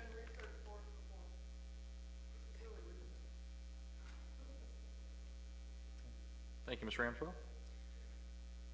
Okay, item number 17, ancillary benefits and health plan renewal recommendations. Ms. Jankowski? Yeah, Or Mr. Casella? Whoever's gonna take lead. What we have before you is the renewal for the fiscal years 15-16 health insurance for our employees and their families and such. I'll have Karen go through the different options, what we went out to the market for. We also have representatives from our insurance broker here today that can answer any questions you might have. So with that, Karen? Good evening, Mayor, Council. A team was put together of staff, and we've done this before. Myself and David Barton, who's here from our brokerage company. We put them together so they could help us out, come to a consensus from the employees, and also to help me out to better realize what the staff would like. So we went out to Blue Cross Blue Shield, United Healthcare, and Aetna for our medical renewal. The plan that staff has recommended is the Aetna plan. There was actually a decrease, 6% for medical, so that's a significant savings. It's a comparable plan to what we have now with Blue Cross Blue Shield. Blue Cross Blue Shield initially gave us 22% increase, and they came back again with a less than that, with a 20% increase. So with that, we've recommended the Aetna plan. It's similar, like I said, with the plan design we currently have. Max out-of-pocket is a little bit higher, similar deductibles, co-insurance is still the same, 80/20. Similar prescription drug plan. The ER copay has increased a little bit, and as well as the urgent copay. But staff was very happy with that. We also renewed our ancillary benefits, so that's dental, vision, short-term, long-term disability. There was no increase for dental. There was a slight rate increase for vision, about 3%. And there was a slight increase for short-term disability, long-term disability, and life, and that was basically due to usage. And so with that, the effect on budget for Guardian, which is our ancillary benefits, is about a $4,000 increase. And with the Aetna renewal, that would be about a savings of $59,000. So I would recommend renewing with, actually accepting Guardian's renewal and accept Aetna's proposal. So if you have any questions, I can answer any. David Barton's here as well. Great, thank you, Ms. Jankowski, appreciate it very much. We have first up Mr. Foreman. Yes, Mayor, I'd like to make the recommended motion. I move to authorize the city manager to renew existing ancillary benefits with Guardian and to accept Aetna's proposal of PPO Plan 51-100 OAMC, Option 2 with the Companion Health Savings Account Plan 51-100 OAMC that represents a 6% rate decrease to be effective September 1st, 2015. Second. Thank you, Mr. Foreman. Got the first, Ms. Ramswell is the second. Ms. Trammell, question? No, I was just gonna make a motion. Okay, great, thank you so much. We have a first by Mr. Foreman, sorry, a second by Mrs. Ramswell. Is there any discussions or questions for Ms. Jankowski or Mr. Barton? Okay, seeing none, let's call the vote. Motion passes 5-0. Thank you. It's great to, in the light of the world we have of increasing insurance everywhere, to have a decrease is pretty significant. Mr. Barton, thank you. Appreciate it very much. And next up, item number 18, request to reject all bids for RFB 15-05-PS Destin Community Center HVAC replacement. Mr. Casella? Yeah, this is a request that requests City Council's authorization to reject the two bids that we got to replace the HVAC equipment at the Destin Community Center. So we'd ask for your authorization for that, and then I think we've got it out, the bid. Yeah, then we'd go back out to bid, and we've been working with a consultant to refine the bid document, so hopefully we can get something much more akin to what we're looking for. Thank you, Mr. Casella. Ms. Trammell? Thank you, Mayor. I move that the council reject all bids for the Destin Community Center HVAC replacement project and rebid the project with the redesigned plan. Okay, thank you, Ms. Trammell. Is there a second? Second, Mayor. Mr. Marler has a second. Is there any discussion? Seeing none, let's call the vote. Motion passed unanimous, 5-0. Next up, item number 19, installation of small cell structures in cities right away. Mr. Casella? Yeah, what you have before you is a request, I believe from Southern Light LLC on behalf of Verizon Wireless. In December of 2014, the city incorrectly issued 2 right-of-way permits for the directional boring, trenching, and to install wooden poles on the scenic Highway 98 in front of the Crab Trap and the Destiny subdivision. Those were done in error. The city council had adopted an ordinance back at the end of 2010, early 2011, that gave that authority to the city, but through you guys, the city council would have the authorization to allow the providers to use the city's right-of-way and or city property. In addition, there was a registration requirement that was required that was not accomplished at the time. My understanding that's now been corrected, and they have registered correctly pursuant to the ordinance. So this item is is basically requests by Southern Light LLC on behalf of Verizon to install 2 small cell towers in the city right away, in the Crystal Beach area, in Scenic Highway 98. So we'd ask for your guidance on it. I think there is representatives from Southern Lights here that they may want to address you. In addition, we have the city's land use attorney who has researched this issue, as well as Mr. Schmidt from the manager's office relating to the, working with Southern Lights to get everything in proper order. So with that, would be glad to answer any questions you might have. Mr. Casella, would you, since you made reference to them here wanting to address, would it be best to hear from our land use attorney first, or should we hear from them, or do they even, should have a present? I think we should have direction from. I think Mr.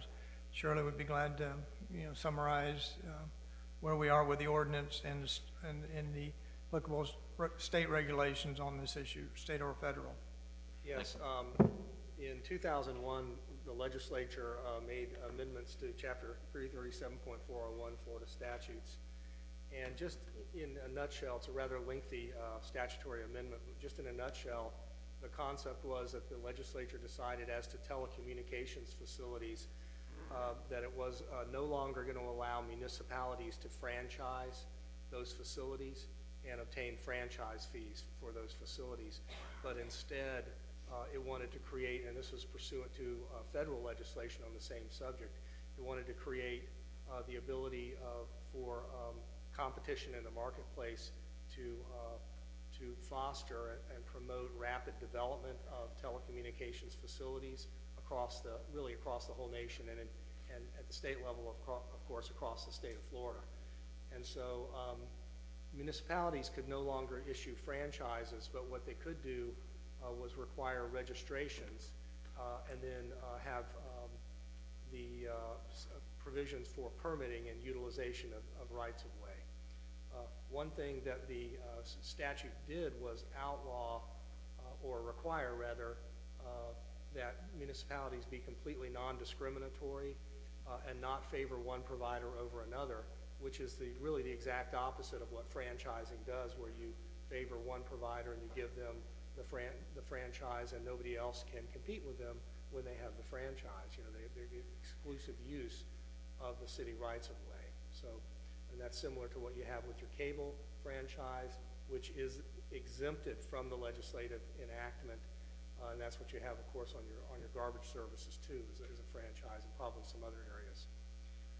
So the city adopted a comprehensive set of regulations. I had a very good attorney working for them. Suzanne Brownless did a great job on crafting some good registration regulations and also some permitting regulations. It's sad to say that they haven't really been utilized as much as they could have been because we haven't been requiring our telecommunications providers to go through the registration process and to get all the permits that they're supposed to get. But I can tell you that that's changing. Let me see. So that's really, in a nutshell, what the city can do. This does have intertie with the city's tower siting ordinance. Under the tower siting ordinance, the city created a hierarchy of lands that towers are directed into, and the first one is on city rights of way, and that can only occur with city commission approval. And since what these facilities are, in essence, is little mini tower facilities, they are in fact covered by that aspect of the tower ordinance, and there's a direct cross intertie between these two ordinances. So the reason this is being directed to the city council this evening is because city council approval is required for these facilities. The one thing we need to keep in mind is that because the city cannot discriminate against service providers, once the city decides to allow one service provider in the rights of way in a particular area, the city's going to have to allow other service providers in that same area because the city is not going to be able to discriminate against service providers. So that's the one thing to keep in mind when you're considering this issue. So that's all I have. I thank Mr. Shirley. Mr. Schmidt, do you have anything else? No? Okay. Ms. Trammell, you're first. Okay, help me clarify here. I understand the non-discriminatory issue here. But does that mean other companies come in and put other towers, or other companies come in and they can only put them in the same spot? Well, that's where perhaps some policy making would be of significant assistance. Okay. It would be if, I can tell you this, that if you allow one service provider to place a tower in a particular area, and then another application for a tower in that same area comes in, at a minimum, you're gonna have to allow that tower to be placed in that area, because you can't discriminate against service providers. But it may potentially open the door for a lot of other service providers to put towers in various other areas of the city. That's really not clearly established, and that's why, to my way of thinking, this is one of those things that there needs to be some policy making on before the city takes the step of allowing service providers to put these facilities in the rights of way.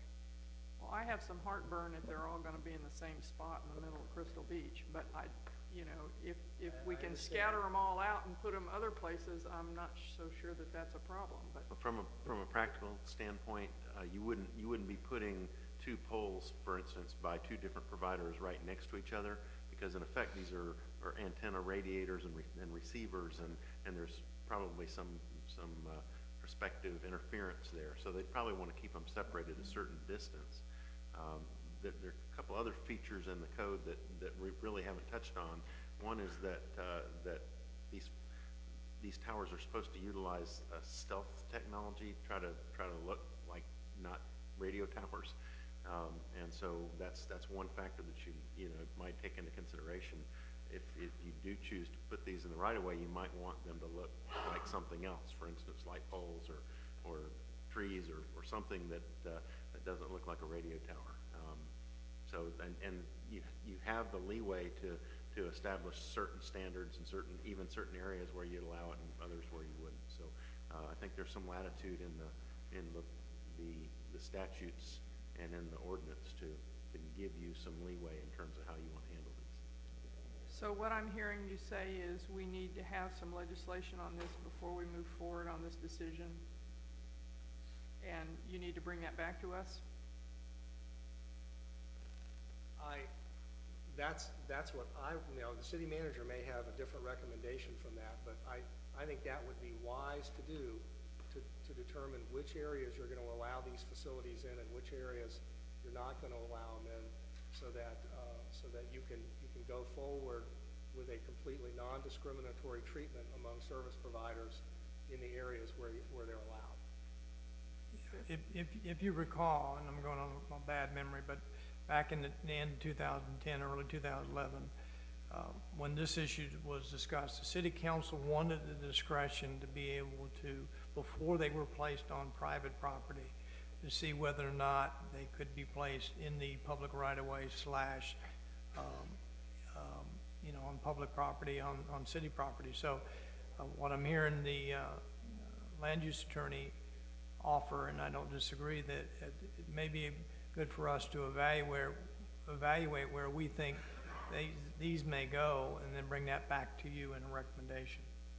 I'd like to make that a motion. Yeah, keep in mind that you're not going to charge franchise fees, so wherever you allow them, under the tower ordinance, it would presuppose that those fees are chargeable, but they're not chargeable for these telecommunications facilities in the right-of-way. So just keep that in mind going forward. Mayor, I'd like to make that a motion that they come back with this information for us to vote on. Does that need to be in motion, or is that some general, or Mr. Casella? Where it needs to be, and Okay. what other little amendments we Okay. need to have on there. Okay, we have a first by Ms. Trammell about directing staff to bring back exact locations and things of that nature. Is there a second? Second, and I have a question. A second by Mr. Foreman. Let's, a question about the motion, because there's 3 people need to speak. Do you want to vote on do you want to address the motion or discussion? No, it's not about the motion, but it's about the subject. Perfect. We'll go ahead then. We'll come back to the motion. Okay.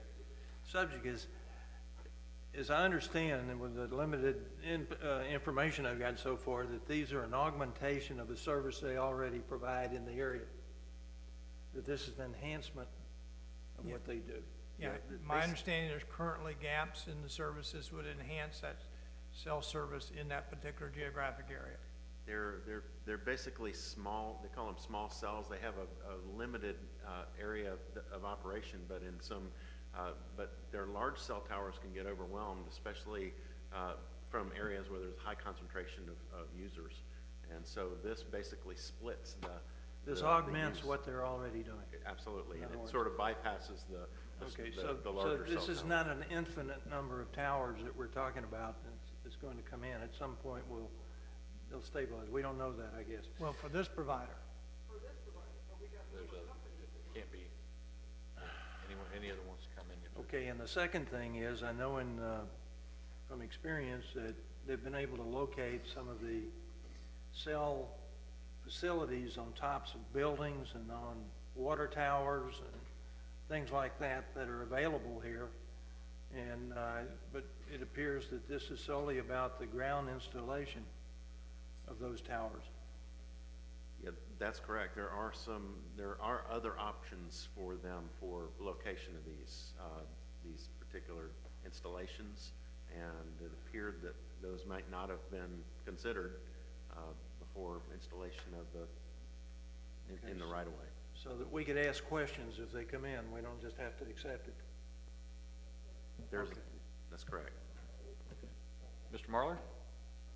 Thank you, Mayor. I saw them, and I guess we need to clarify towers versus what they actually have out there. It's a little kind of in between a light pole and a power pole is what they have out there right now, which is more like a pole instead of a tower. But you know, I think that's one classification we've got to get.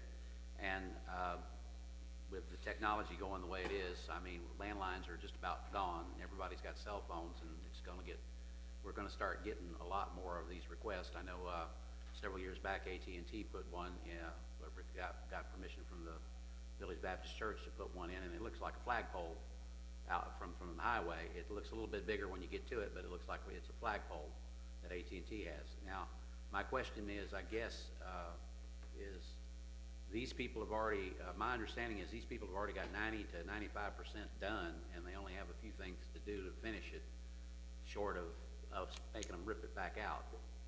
So do we need to make something about this particular case now, or come back when we come back? Well, the motion is to have us come back with some thoughts and ideas about how we would place them. So this would toll that until we were able to bring that back to you. Is that going to be a hardship on the company or their situation? I'm sure it's going to be a Well, delay. the reason I bring that up is we made a mistake. And Clearly staff made a mistake, and so, I mean, I don't see us having them pay for the mistake that we made by accident. That's the question. I mean, what do we do? I mean, we made a mistake, and The rub there is if we make that mistake permanent, then we have to make that mistake permanent to every other provider in this area that area of the city who may come in. So that's why, you know, we don't take this lightly, delaying them, but it's my recommendation that the city engage in some level of policy making before allowing, you know, that to continue. do you think we can have that back by the next meeting? I do not believe that, no, sir. What would be the earliest we might have it back?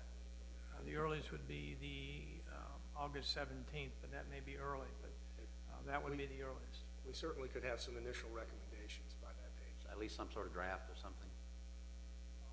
Thoughts? Okay. That'll do for me. Thank you, Mr. Marler. Ms. Ramswell? Thank you, Mayor. I first actually have a question for the land attorney. Mr. Shirley, you had mentioned that in the past, we haven't required that providers go through a registration process, and that's become problematic. Is that the state that you were discussing, and do you know why that happened? I don't know why that happened. I think these are regulations that up until this particular issue came up were fairly obscure, and you know, these facilities are visible. A lot of other stuff they install, you never even see it. So that hasn't even been an issue. Now, what we've got is something that is visible and is potentially, has every potential of interfering with some of the visual aspects of city planning that have been going on to improve the looks of the city. And, so that's why it became a higher profile issue, and that's why we looked through the codes very carefully to see what was there. Okay. This issue is actually, it's ironic because my service provider, who is not you guys here this evening, there have been days lately I cannot make a single phone call. And when I called, I was told in Destin they have 2 towers. The first one is degraded and is unusable. The second one is completely overburdened. The third one is degrading and is almost unusable. And then the others are so far away that many phones like the iPhone don't have a strong enough antenna to pick it up.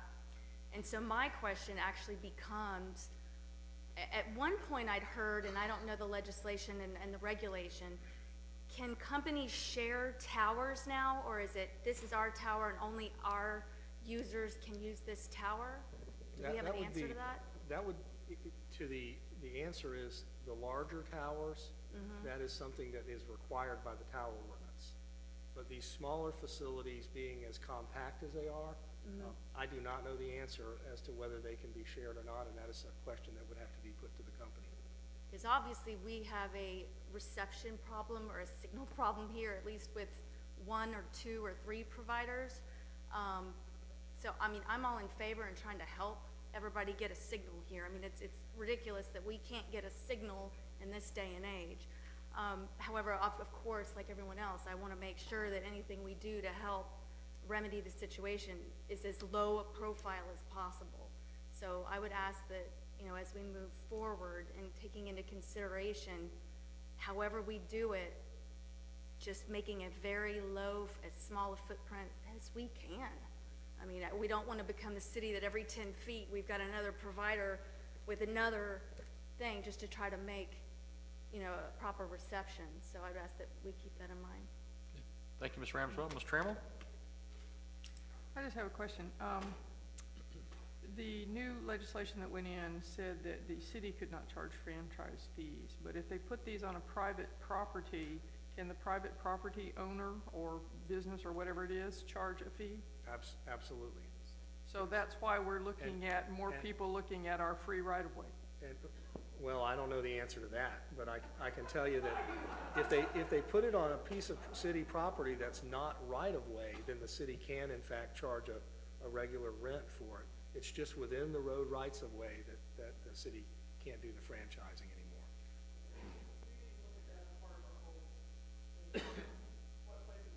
Mike, your mic's not on. Your mic's not on. What places we can look that are not necessarily part of our right-of-way, like someplace we already have one? It's covered under the current ordinance. So, okay. It is. Okay, we've got a first by Ms. Trammell, second by Mr. Foreman. Is there any further discussion? Seeing none, let's call the vote.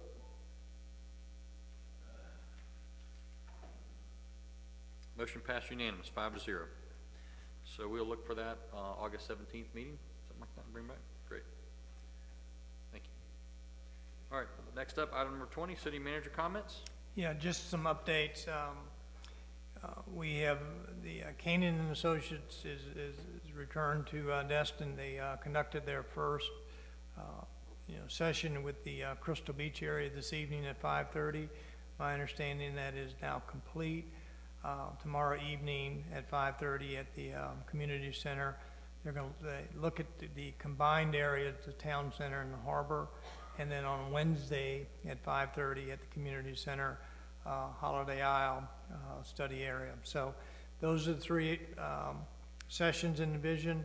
They will then come back on August the 11th, on Tuesday evening at 5:30 here at the City Council for y'all to have a workshop to hear the combined presentations, their recommendations for the different study areas. So you'll see that on August the 11th. So you'll have an opportunity, and the goal from that session is them to give them some guidance so they can complete you know, their revisions and bring that back to you in late September, early October, so we can get it to the planning, LPA, the planning agency, and then subsequently back to you and then to the state of Florida. One last housekeeping matter, we do have in addition to the city council meeting on the 3rd, we have a budget workshop for the 2015-2016 budget scheduled at 5:30 on August the 10th, which is a Monday. So we look forward to all of those sessions. That's all I have, Mayor. What time is the meeting on the 11th for Kane and Associates? 5:30. 5:30, okay, great. I think a number of you after that goes to the League of Cities. So. Yep.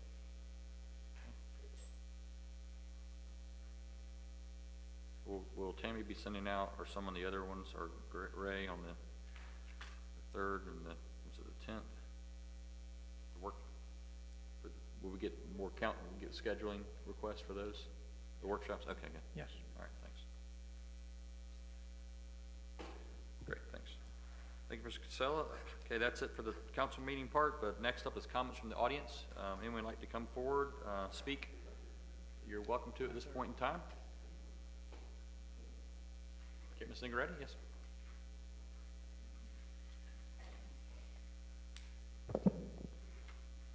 Hello, Mayor. Thank you for hearing me. Hello, City Council. I'm going to probably be your most petty person tonight before I know you got your hands full. Can you just state your name for the record, please? I'm sorry. My name is Carrie Harbarger. Oh, sorry. I'm so calling you. Mine is a little petty, and I'm not going to be here for I wanted to address you about the budget that's coming up. It's something that's dear to my heart. Actually angers me, and that is that launching ramp.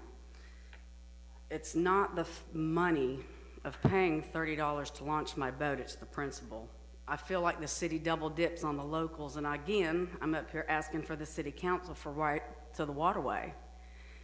I feel like when I have to put my boat in the water and I have to take my trailer home, leave it there, get a ride back to my house, get my trailer, and go back, I shouldn't have to pay. Now, it's not the money, again, it's the principle, and the reason why I say this is if it was a free amenity to the locals, then we can't complain. It should be first come, first served, but I'm complaining because I paid for it and you don't guarantee me a spot. So I'm asking you with the budget to please look at the little people here, us important little people, and give us a bone. I understand the state park isn't really going to be a great issue that we're going to be able to address in this budget, but that launching ramp is. So if you can't guarantee us a place, let it be first come, first serve, and throw us a bone. And that's all I'm asking. Thank you. Great. Thank you. Appreciate it very much. Next up, sir. And if you'd state your name for the record, please. Yes, sir. My name is Eric Daniels. I'm the Chief Operating Officer of Southern Light, and I wanted to ask what the appropriate protocol is. I can answer a lot of your questions pretty quickly tonight here, if you'd like me to, specifically about the small cell structures that we talked about. Well, if there's any specific questions direct to that, otherwise I'm hopeful that you can work with staff in terms of helping them or help us get back to making a decision come mid-August. Got it. Got it. Let me sure, ask you a couple of questions that were asked was, can these structures be shared? The answer is absolutely, it can. The real challenge in developing this system is the fiber optic network that connects to it. It's not the pole. The pole itself is not necessarily that big of a challenge, but you know, the complexity lies in putting the fiber in the ground. You're correct. I believe you said, you know, these aren't towers. These feed back to, via the fiber optic network, back to a major tower. So they cannot operate independently from some larger cell site elsewhere. You know, the purpose of these things is to alleviate the need from putting up more of these cell sites. Nobody wants to see any more of these around here. This is you know, some of the first ones that have been put in the United States. These are, you know, we were one of the first companies in the country to put them in with Verizon Wireless. Regarding, I don't think you're going to see a challenge with people trying to put them in every 10 feet. These things are more laser focused on targeting some of the challenges that you see out there that alleviates the problems from the big cell towers. So you're not going to see them, you know, every couple hundred feet. You know, they do have the capability of maybe going out to about 500 to 1,000 feet. The specific places that we come up with are based on engineering designs, not necessarily as much real estate concerns. So may we address or provide a full presentation in the next If one? you can get the city manager and get on the scheduled speaker presentations, then yeah, absolutely. Great, great, Sure. okay. Okay, sir, thanks for coming forward. Appreciate it Yes, very sir. much. Thank you. Thanks. Yes, sir. And if you could please state your name for the record, please, sir. Good evening. My name is Paul Hartzog. I'm the owner of Decks and Such Marine. I'm the contractor that did the Harbor Walk project under Spiegel Construction. I've met with the city manager, Mr. Castelli. He was nice enough to meet with me. But over the last 3 years, I have tried tirelessly to try to get paid on the project. I've been owed almost $65,000 for 3 years. The city, I originally bid as a prime contractor, but then the city backed off and wanted to have a big company like Spiegel. Spiegel got the contract. Spiegel hired myself. Spiegel, I was probably doing 95% of the work on this project at the Harbor Walk. There was a fuel line broken down behind the Fisherman's Wharf, or the co-op, and the finger pointing began at that point. I've tried to meet with the city staff, but because I'm not the prime, they won't meet with me. I've tried to meet with Spiegel, Troy Spiegel, the owner. He also won't meet with me. I have not been invited to any meetings with the city as they negotiated with Troy Spiegel on final payment. It was my understanding the city withheld payment until a few weeks ago, where this gentleman received his final payment. I don't know if he signed releases or final releases, but I was never notified to be in a meeting or any of these things. My problem is we're just a small company. I mean, I'm not a big contractor. I've been in business 28 years, and you know, we do a good job. But if the city did know that Decks and Such was doing the project, Spiegel had a couple of guys down there at Lucky Snapper doing a little bit of the pavers, and then they had an electrician out there performing a little bit of the electrical work, and then they had a full-time superintendent. But it was my 40 employees and my 4 barges and all of our excavators and all of our equipment doing the project for the city. Everybody knew that, except when something happened, everybody pushed me to the side and suppressed me from any meetings, or even asked me what happened down there, or asked, you know, even if they had a fuel spill. I was never notified to go down to this project. I was on the project every day. The city is very clear on their specifications and their addenda. The finger pointing said that I hit putting in Deadman, a 5-foot utility post with a PVC pipe. I broke a fuel line, and I was going to be penalized $60,000 to $70,000. Although I just learned that the insurance payment was for like 20 grand or something like that, was my understanding. So I'm still not paid. In the addenda that was issued on October 7th, 2011 by the city, one of the questions were asked, how should a contractor plan to know where existing utilities are located if not shown on the plans? The answer from the city, the existing utilities shown on the plans are based on the best information available to the engineer. During construction, each property owner will have a representative present to identify existing utilities which contractors should plan and budget to work around it. No additional compensation. I wasn't the prime contractor. I didn't call for locates. It was said that the property owners themselves would be responsible for those, that they would have full-time superintendent. We weren't even supposed to put in this seawall on this property. It was made for us to put a boardwalk in, but at the time that we had reached this property, for Kelly Wines, the property owner, we were told that his seawall was in bad shape and he wanted bids. We had to give 5 different bids. They were all declined by the city or him or whoever. And then it came as, because there's a parking lot where these dead men go. We put in the retaining wall, the seawall as ordered, but Mr. Kelly Wines, supposedly, there's a company named Purifoy who was hired to remove the concrete because they didn't want myself to do it because our bids were too high. They didn't want Spiegel Construction to do it because their bids were too high. So there's a forklift that's been parked down there for the last 5 or 6 years in that front left-hand parking lot by the ice machine. And there's 2 guys that work down there every single day on these boats. Those 2 guys were on the forklift, stabbing the forks in the ground, putting them in the dumpster. They work directly for Kelly Wines. But everybody pointed the finger to me and didn't pay me, even though they're supposed to have their own representatives down there, even though that the owner of the property demoed his own parking lot with the forklift, with no locates called, no nothing. And he turned around and got on to the city, and the city didn't want a bucket because he was actually at the exact same time being elected to the county commission. And for the last 3 years, all I've heard is politics. Politics is why you didn't get paid. Politics. And it saddens me that a small contractor can go down and put a seawall, and everybody expects him to be like Superman and see through concrete and see through the dirt and not be able to hit whatever they've got buried down at the city.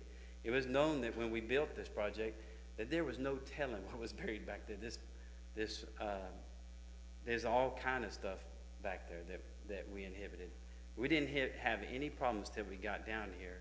And then, you know, now all the big companies just came to me and said, well, you know what, you're not getting paid. And that's that. I guess I came here because I'm asking for help. If you guys can order somebody to help me, because I'm tired of going to the office with the folks in the engineering department and everywhere else and saying politics. I'm tired of that answer. I got a letter from Spiegel. This incident supposedly happened on the 17th. They were notified, and I got a letter from Spiegel immediately telling me that, referring to the damaged fuel lines, we do not hold Dex and such responsible for the damage. All indicators are that it was done before you got to the area. The insurance adjusters will be looking for someone to blame, and Spiegel and Dex and such are high on their radar. We are fighting this one. And they wrote another letter on the 26th asking me to respond to the insurance stuff. I've taken this stuff to the city staff. I've taken the letters from Spiegel. I've taken and referenced their addenda, and they still excluded me from Spiegel and the city's meetings, and they still paid the guy knowing that he hadn't paid the guy everybody knew did all the work, me, and just paid him. And they're just going to close their eyes to me, a guy that, you know, struggling as it is to stay in business, but 28 years in business, and to go without $63,000. And I didn't bid this thing, you know, because I thought I was going to make a lot of money. I bid it to get it. There were like 5 contractors bidding on it, and every Marine guy around. I needed the job, and I wanted the job, and I bid it with the lowest percentage of profit that I could ever get. And that is not profit. That's overhead and profit. You know, I pay Hodges Lumber every month because I'm on a cash-only basis. In 28 years, I've never been on a cash-only basis. And these are the kind of jobs that put people out of business. Troy Spiegel has a reputation for doing this to businesses. City still hired him, but for the city to ignore me when I'm asking and begging for help, and to give him money without making him sign a release, or if he did sign a release, it's a good question. How do you pay people without getting a release from the main contractor that built 95% of the project? Mr. Shirley, I know this is a legal matter, obviously, that the city was involved in. What direction, if any? Well, the city has no privity of contract with the gentleman that's standing before you. The city's contract with the prime contractor. It's Spiegel's responsibility to deal with decks and such. And I can assure you, as you already know, that the damage was documented in extreme detail by city staff. We have very, very clear information that the damage was done during the installation of those deademen. There's just absolutely no doubt about it. The reason that Spiegel came to the arrangement they did, the reason that they stopped opposing it, is because they wanted to get it resolved, and they felt that the city's information as to the damage and to the cause of the damage being the responsibility, in this case, as far as the city's concerned, the responsibility of the prime contractor. that was clearly documented, and that is why they submitted it to the insurance, and that is why the insurance paid the city $25,000. By the way, that is not all the money the city had into it. That is only a part of the money that the city had into it. And the rest of the money the city withheld on the contract because the city had over $70,000 of hard costs in this, plus innumerable hours of staff time in dealing with spill response and very rapid remediation that was conducted during the pendency of a very rapid build that had to be finished on time, and frankly, staff pulled it off and it worked out. But if staff had not responded as quickly and as decisively as they did, and it had not brought it immediately to council for council action, then this spill would have turned into a major environmental heartache, and we would be remediating it still. So while I have every sympathy for the gentleman before you, the city had to deal with it, and I might add that it's my understanding that he was supposed to have environmental coverage in his by the contract he had with Spiegel, and apparently did not get that coverage as part of that arrangement. So that's just the information they gave me as part of our discussions on this. So it was Spiegel's responsibility to deal with him. It's not the city's. Okay, thank you. Mr. Trammell? Mike, your mic, please. Mike, please. Your mic, please. I was just going to ask you what our recourse was, but you just explained all that, so. Okay, thank you, Mr. Trammell. Mr. Braden, you came off, you don't, okay, that's it. Okay. May I say one more thing? Sure. What about the city's addenda that all the contractors asking the city address that the owner's representative will be responsible for their utilities? It was responsibility of the prime contractor to make sure that they knew where those utilities were located prior to doing subsurface work. And if they were uncertain about that, then they would have had to do some exploratory work to locate those utilities prior to installing features. So this would be conflicting there was a fuel information? line, everybody knew there was a fuel line, and individuals that were out there doing the work failed to properly locate the fuel line before proceeding. Okay. So basically he needs to go back to Mr. Spiegel, or the Spiegel company? Yes. Okay. Well, what about the city's addenda that it's not the contractor, it's the property owners, and their representative is supposed to be on site? I mean, it's right here on your paperwork. If you've got... I mean, that's the kind of finger pointing I've been saying. I mean, it's right here. This is the city's addenda. It sounds like our thing was with the Spiegel Construction Company, and that your was a sub with them, and so... Spiegel won't talk to me. They won't talk to me. So we're just out $63,000. Wait, Ms. Ramsell's first. I was just gonna say, I mean, is there any guidance that we can give him in terms of reach out to this person and we could back it up with some letter? I mean, I don't know. I mean, I hate to hear of a local company out this much money. I mean, so many folks here working check to check, and it's something of this magnitude just breaks my heart. Mine too, but there's nothing that the city can do about it. And it would be inappropriate for me to advise this gentleman with regard to any remedies he may have. Mr. Foreman?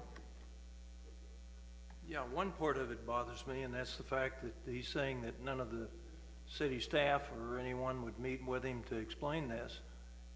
Can that be true? If I could offer this, he is well aware that the city staff determined that it was Dex and such's error that resulted in the damage. He was well aware of it? Oh, yes. How was he informed? Because he met with our staff early on, and they clearly informed him of that. No, sir. Could I see copies of those emails at some point? I did meet with you several weeks ago. We can get those to you. And just to clarify it, and I wasn't here when the work was being done, so I was here when the settlement was reached. I explained to him that as far as I understood, the settlement was complete. We had 2 discussions on it. I didn't remember all the details, but I then got the minutes and provided them to him so he could see the written record of what had been discussed and why the settlement was reached that we had with Spiegel. So that conversation. You met with him on those occasions? I met with him not 2 during weeks ago. the occasion, I wasn't here when the work was being done. This work, I met with him about 2 weeks ago, and I said I wanted him to have the written record so he could see what was discussed and why the city council reached the settlement they did. Yeah, thank you, Mr. Foreman. Thank you, Mr. Herzog. Appreciate your time tonight. Anyone else? Ms. Nancy?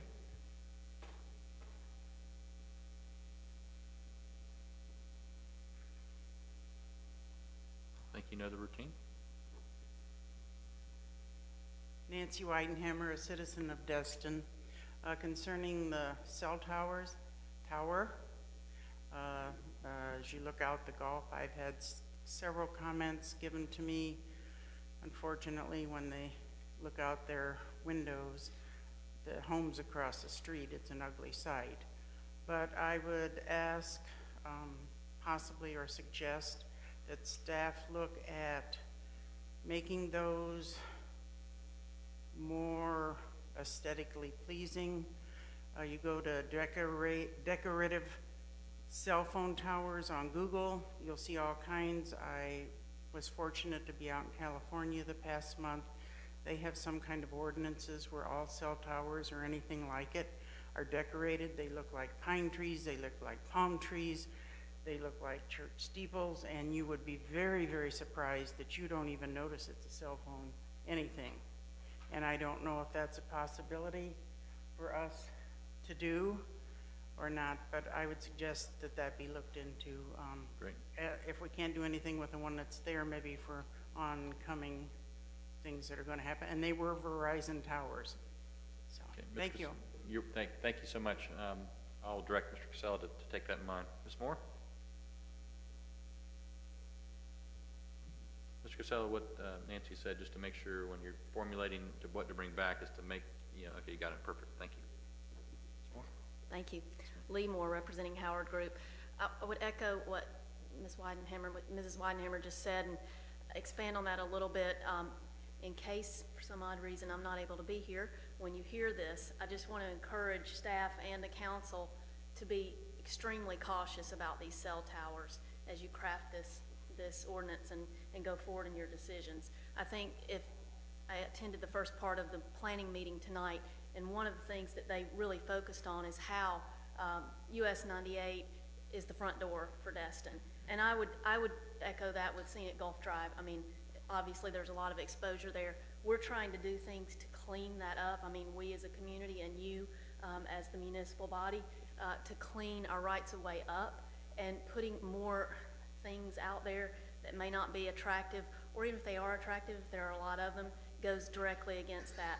I will say I've had a cell service from a few different providers, and ironically, Verizon has been the best coverage I have had by far. I never lose a call. I never have sound quality. So my point in saying that is, if they are wanting to come in and put in towers, I would say you're probably going to see the floodgates open from other providers. Just, common sense. So just again, encourage you to be very cautious. I would hate to see something like this and we get 10 years, 20 years down the road and it's like, why did we ever do that? Why did we ever open that gate? Thank you. Thank you, Ms. Moore. Appreciate your time. Next. Ms. Bell? Yep. Thank you. But state your name for the record, please. Marcy Bell. I just have two things I wanted to state in reference to our last meeting. I went to the Okaloosa County Appraiser's office and looked up the tax roll for Parcel B owned by Aqua Development, and it is registered under their land use as single-family residence Gulf. I think that's important for everyone to know that that's what the county acknowledges that parcel as, not just the plats for Parcel B. Seeing as that seems to be a question on whether they can use that property for commercial business. My next question actually came up during the meeting here, and correct me if I'm wrong, but I think I understood, I believe you're the land use attorney, stated that he's been working with the landowner of Parcel B over the past week. So I have a couple questions in reference to that maybe somebody else can answer for me. So does that mean that he's providing legal services for the owner of Parcel B? Does that mean that the owner of Parcel B should be using their own legal team to answer the questions that he's proposing to the land use attorney. Are all of those communications public record? And last but not least isn't this a conflict of interest? Thank you. Thank you, Ms. Bell. Ms. Shirley, you want to please address this? No, I was communicating with them on behalf of the city of Destin, That's right. as I have done with numerous other landowners with regard to other issues over the years. And the legal counsel for the owner of parcel B is in fact in the room tonight. He's a different person, he's not me. Thank you. Is that public record? I don't think so. To the extent that I made, to the extent that we send emails around and things like that, yes, and it would be, of course. Okay. Anything else? Okay. Is that it? Oh, okay. Mayor and City Council, Scott Monson, 97 Sunflower Court. So I know last time we met, I asked for your help on safety concerns. You asked for some data.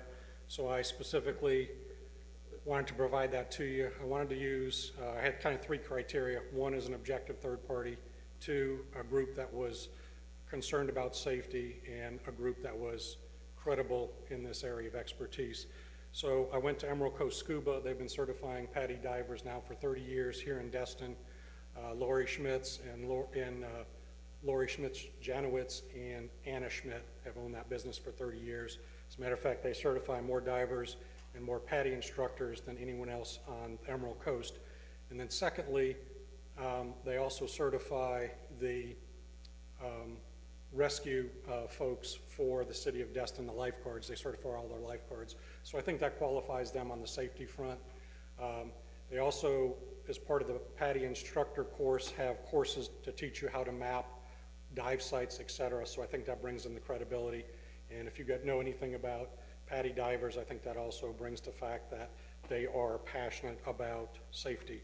So Lori and her team went out this past Wednesday and surveyed the site, as we've been calling Destin B the trench. And so I wanted to go ahead and give council a copy of that for their record, since you asked for the data. Is there an extra copy for our? So again, that's for your use. Nothing to do. I know you just asked for the data, so I wanted to be a good steward and provide that data. So I will point out that this hole starts about 15 feet from the shoreline. There will be people that tell you, and the NOAA charts say there's depths of 20 feet out in the channel. That's probably true, but we're not talking about the channel. And I think you can look at some of the old aerials that we have of the area. This is one of them. This was even before Emerald Grand was built. And you can see there is no hole here within 15 feet of the shoreline. So again, I would just have you do with this information as you will, but I wanted to provide the information since you guys asked for it last meeting. Thank you so much, Council. Thank you. Appreciate your time. Yes, sir. Please. Mr. Mitchell.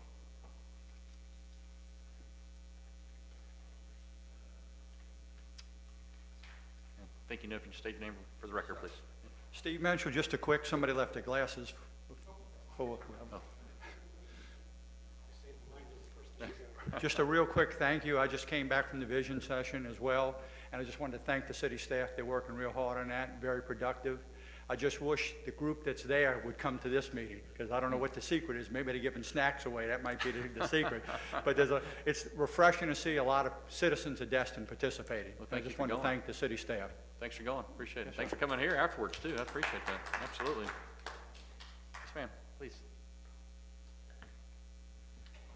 And state your name for the record, please. Jane Helmich. I sent an email out to all of you on the council this afternoon showing pictures that I have. I've lived in Destin for 17 years, and I've lived right next to Parcel B this whole time I've owned property there. And I have watched this change over the last 2 to 3 years. There was no hole until the shuttle started coming. And it has gotten bigger and bigger over the last couple of years. And I sent a before and after, and you can get on Google Maps and look. There was nothing there. It's going to continue to get worse. And I see people getting into the area, it is marked off, but people go through that, and I have seen them dive down into this 10-foot, 12-foot hole. They don't know when a boat's coming. The boat doesn't know when somebody's underneath there. And I sit there and I wait to watch for somebody to get hit so that I can call 911. And I see children floating through there. They can put buoys. That does not stop people from getting in that area. We've lost 2 people in Crab Island this year. I don't want to lose somebody on Parcel B or right off of Parcel B. There's got to be some other solution other than digging this hole out and having, and it's not just this one boat. I mean, there's so many people there now with the Emerald Grand people coming, and I don't have anything against Emerald Grand, and I don't have anything against them having a business and making money. But they have so many people dumped out in this one small area. They all get in the water, all these other boats come up, and they're parking in between where all these people are swimming, and there's boats backing up and coming in all day long with all of these tourists swimming around them. So between the hole and all this mass of people, I was looking today and there were so many people you couldn't, I don't see how they could have even been swimming. I just think it's becoming a real crowded, congested area. And I believe it's getting more and more dangerous all the time. So that's my concern. I just don't want to see a tourist or a local hurt. I don't want anybody to lose a child because I worry about it being the kids. We used to bring our grandchildren and let them play on that area before it was taken over, and they went and played. I wouldn't let them go over there now because it's not safe. I mean, so there's just got to be something that can be done. I don't know what. I mean, I can't tell you what needs to be done, but I do think that trench needs to be filled in, and they need to find, I think, a better way to get the people over there because it's just too much driving in and out around people that are swimming. I've seen somebody get hit with a propeller when I was a child. I don't want to see that again, and it's gonna happen. And that's my concern. Thank you. Thank you. I know Mr. Shirley is working on that as well. Thank you, Mr. Shirley.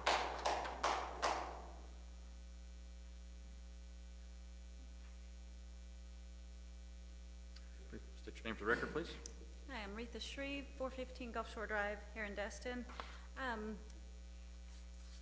Ms. Ramswell brought something up a little while ago that I'd like to address. I was out there the other night. I actually have video of a little boy on a boogie board or something, actually over that hole.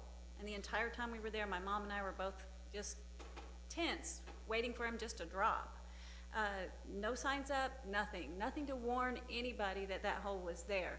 Now, that being said, my main issue is having a commercial business on Holiday Isle, Destin Point is against their PCNRs, period.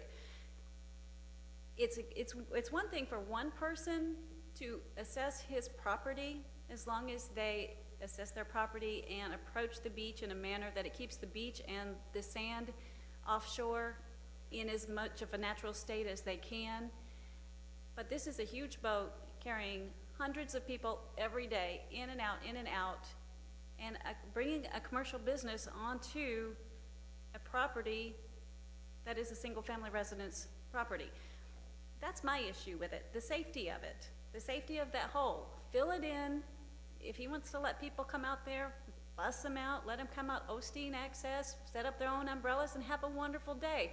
We don't have a problem with people being out there. We have a problem with the safety of that hole and the issues that it's causing. And you can hear all day long that that hole was there before. It was not. We've got the pictures to prove it. So that's my main thing with that. Fill it up. Thank you. Mr. Braden, I see your light's on, and then Mr. Marler. Thank you, Mayor. Just a quick question for Mr. Shirley. Do you have a lot of homeowners contacting you for information for city stuff? Homeowners do contact me from time to time, but they haven't on this issue. And you don't charge for that service? Well, I have a flat rate contract with the city of Destin, so if they call me and it's about a city matter, I'll talk to them about it. I got you. So thank you. Thank you, Mr. Braden. Mr. Marler? Thank you. Scott, this is for you. I keep hearing talk about commercial businesses. It's not a condo that rents condos, a condo complex that rents businesses, commercial business? Is that classified as commercial business also?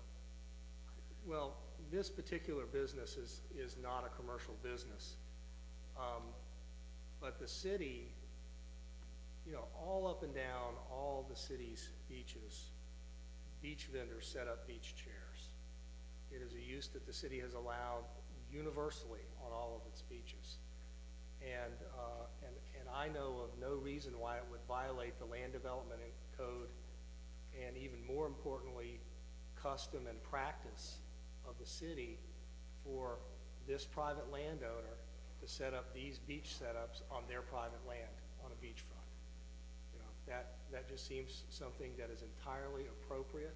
I understand that the neighbors don't like it because, you know, they think that there's too many, I guess, you know, the way it's being accessed and the fact that it's on beach that they previously felt was, you know, beach that had lower impact uses going on. But but I've carefully considered this, and if the city's going to outlaw it here, the city's got a lot of other places up and down the beachfront where it's not going to be allowed, you know, where it's going to have fights with property owners over not allowing beach setups. Okay. And my other question is, since they're talking about it being single family, if this particular developer or any developer were to buy the property and build single family homes, it'd still be the same difference. Trespassing is trespassing no matter what. They could put fences up, they could do whatever they want because it's their property. Let me correct, the current land use has, on that property, is high density residential, as well as the zoning, and it's been that way for at least 20 years. It was a part of the 2000, subsequently the 2010 comprehensive plan. We're not privy to how the property assessor assesses property as relates to their land use and zoning. For example, over at the Palms, that is a resort property, and 18 of those property owners over there are homesteaded. So we're not privy with all how the property assessor values and does the zoning and land use on those. All we know that parcel B is the land use on that in 2000 as well as 2010 comprehensive plan is high density residential, and the zoning matches that. So how it's assessed by the property assessor, the city of Destin is not privy to that. It is high density residential, just like all the Gulfront properties, not single family, there in Holiday. When you say high density residential, that could whether it be housing or condominiums, townhomes? It predominantly would be condominium product. So condominium could be built there. The same problem with the problem where we have down the road from East Pass Towers, where we have that property that that washed out and they built it back in. They've been trying to build it for years. Well, the property on Gulf Shore Drive, as up there, those condominiums are in the high density residential. This is the only vacant parcel there. Okay, and the other question, and I guess this would be for staff, I don't know. The other thing is about the hole and the depth and all that. I'd like to get something more topographical instead of just pictures, because when I see pictures and I see dark water, that's deep. You know, I was born and raised here, and dark water means it's deeper.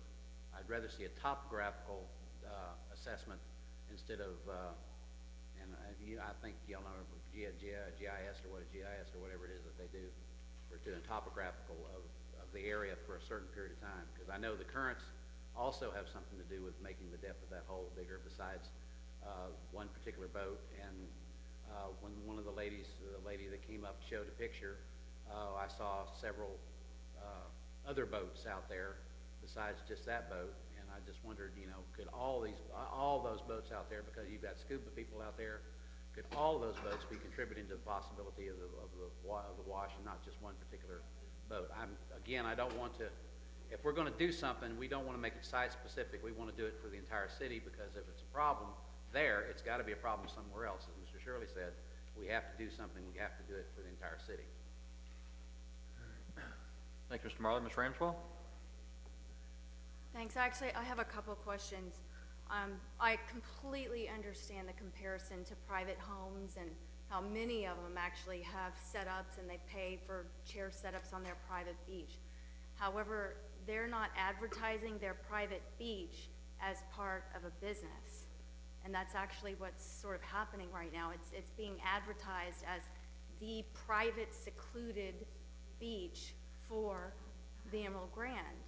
So even though it is private property, I think that's sort of where the confusion lies. And I'm just wondering if you can sort of touch on that point. I would imagine that all of the resort condominiums would regard their beach as private, exclusive beach that they have in front of their properties. So I'm not sure I'm seeing a difference. You know, and they may include beach, many of them include beach setups, you know, for owners and guests when they come to visit. Okay, but it's a separate entity that's advertising. But the property owner of parcel B has consented to their property being used for this purpose. And I think that's... So then it's no longer a private residential beach, right? It's still private property. They're just saying that you, to the Emerald Grand, you can use all this property for these beach services.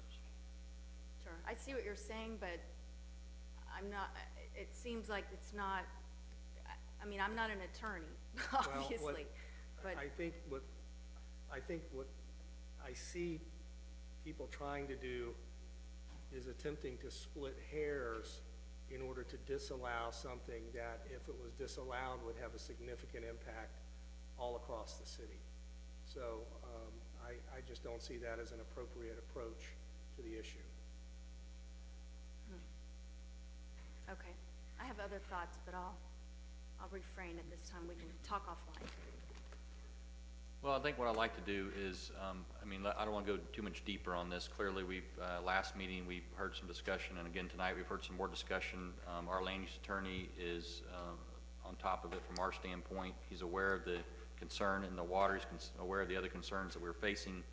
I mean, unless you've got something that's new testimony that I just don't want to continue to, I mean, I don't mind giving people the floor, but I just don't want to be a continued session. So, I mean, you've already, please, if you could do that, and just if it's something new.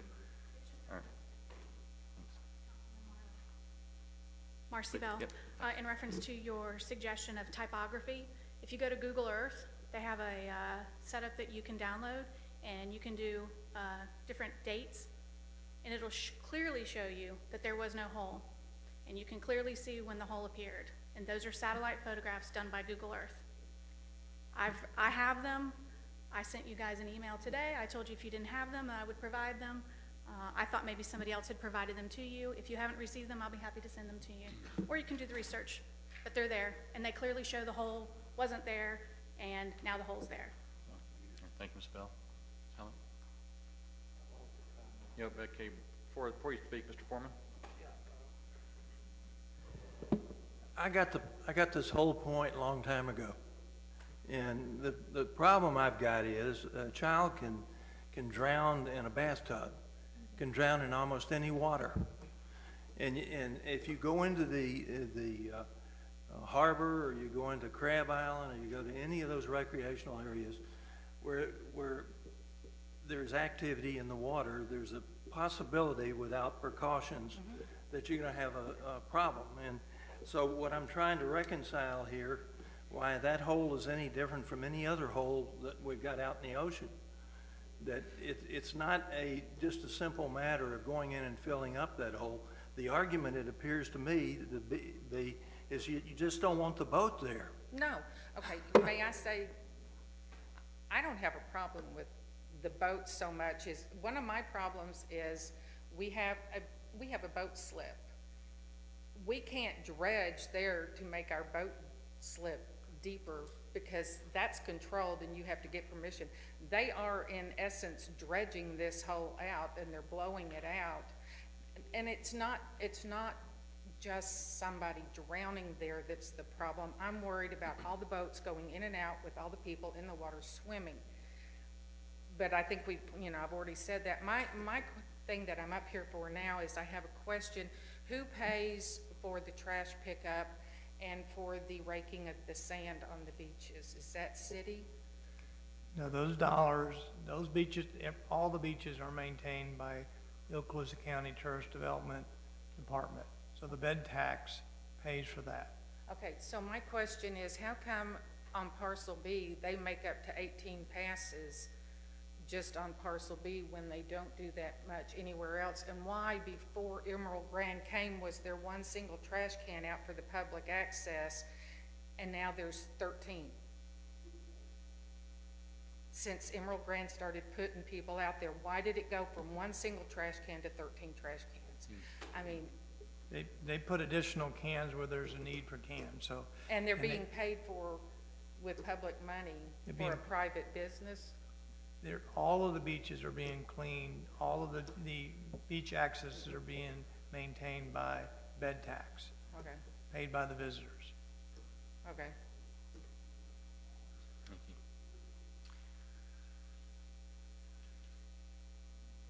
Okay, is there anything else that's new? Okay, please.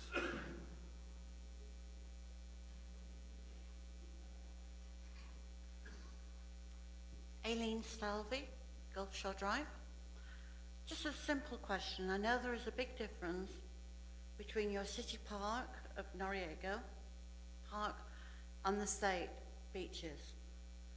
But it is heartbreaking when you can clearly see this private land being cleaned and having bins on it, and we're on the 7th of July and Noriega Point has still got huge piles of rubbish all over it. I walk that park every morning. I pick up as much as I can, but I have to, and Lance will confirm, I have to ask for help to move the rubbish from Noriega. It's heartbreaking to see a pristine beach over there that's owned by somebody else, and your city park looks disgusting. Thank you for saying that. Appreciate it.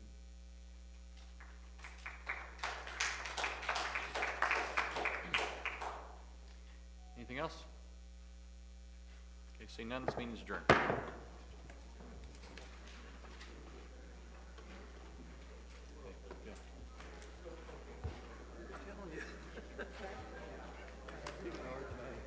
Huh?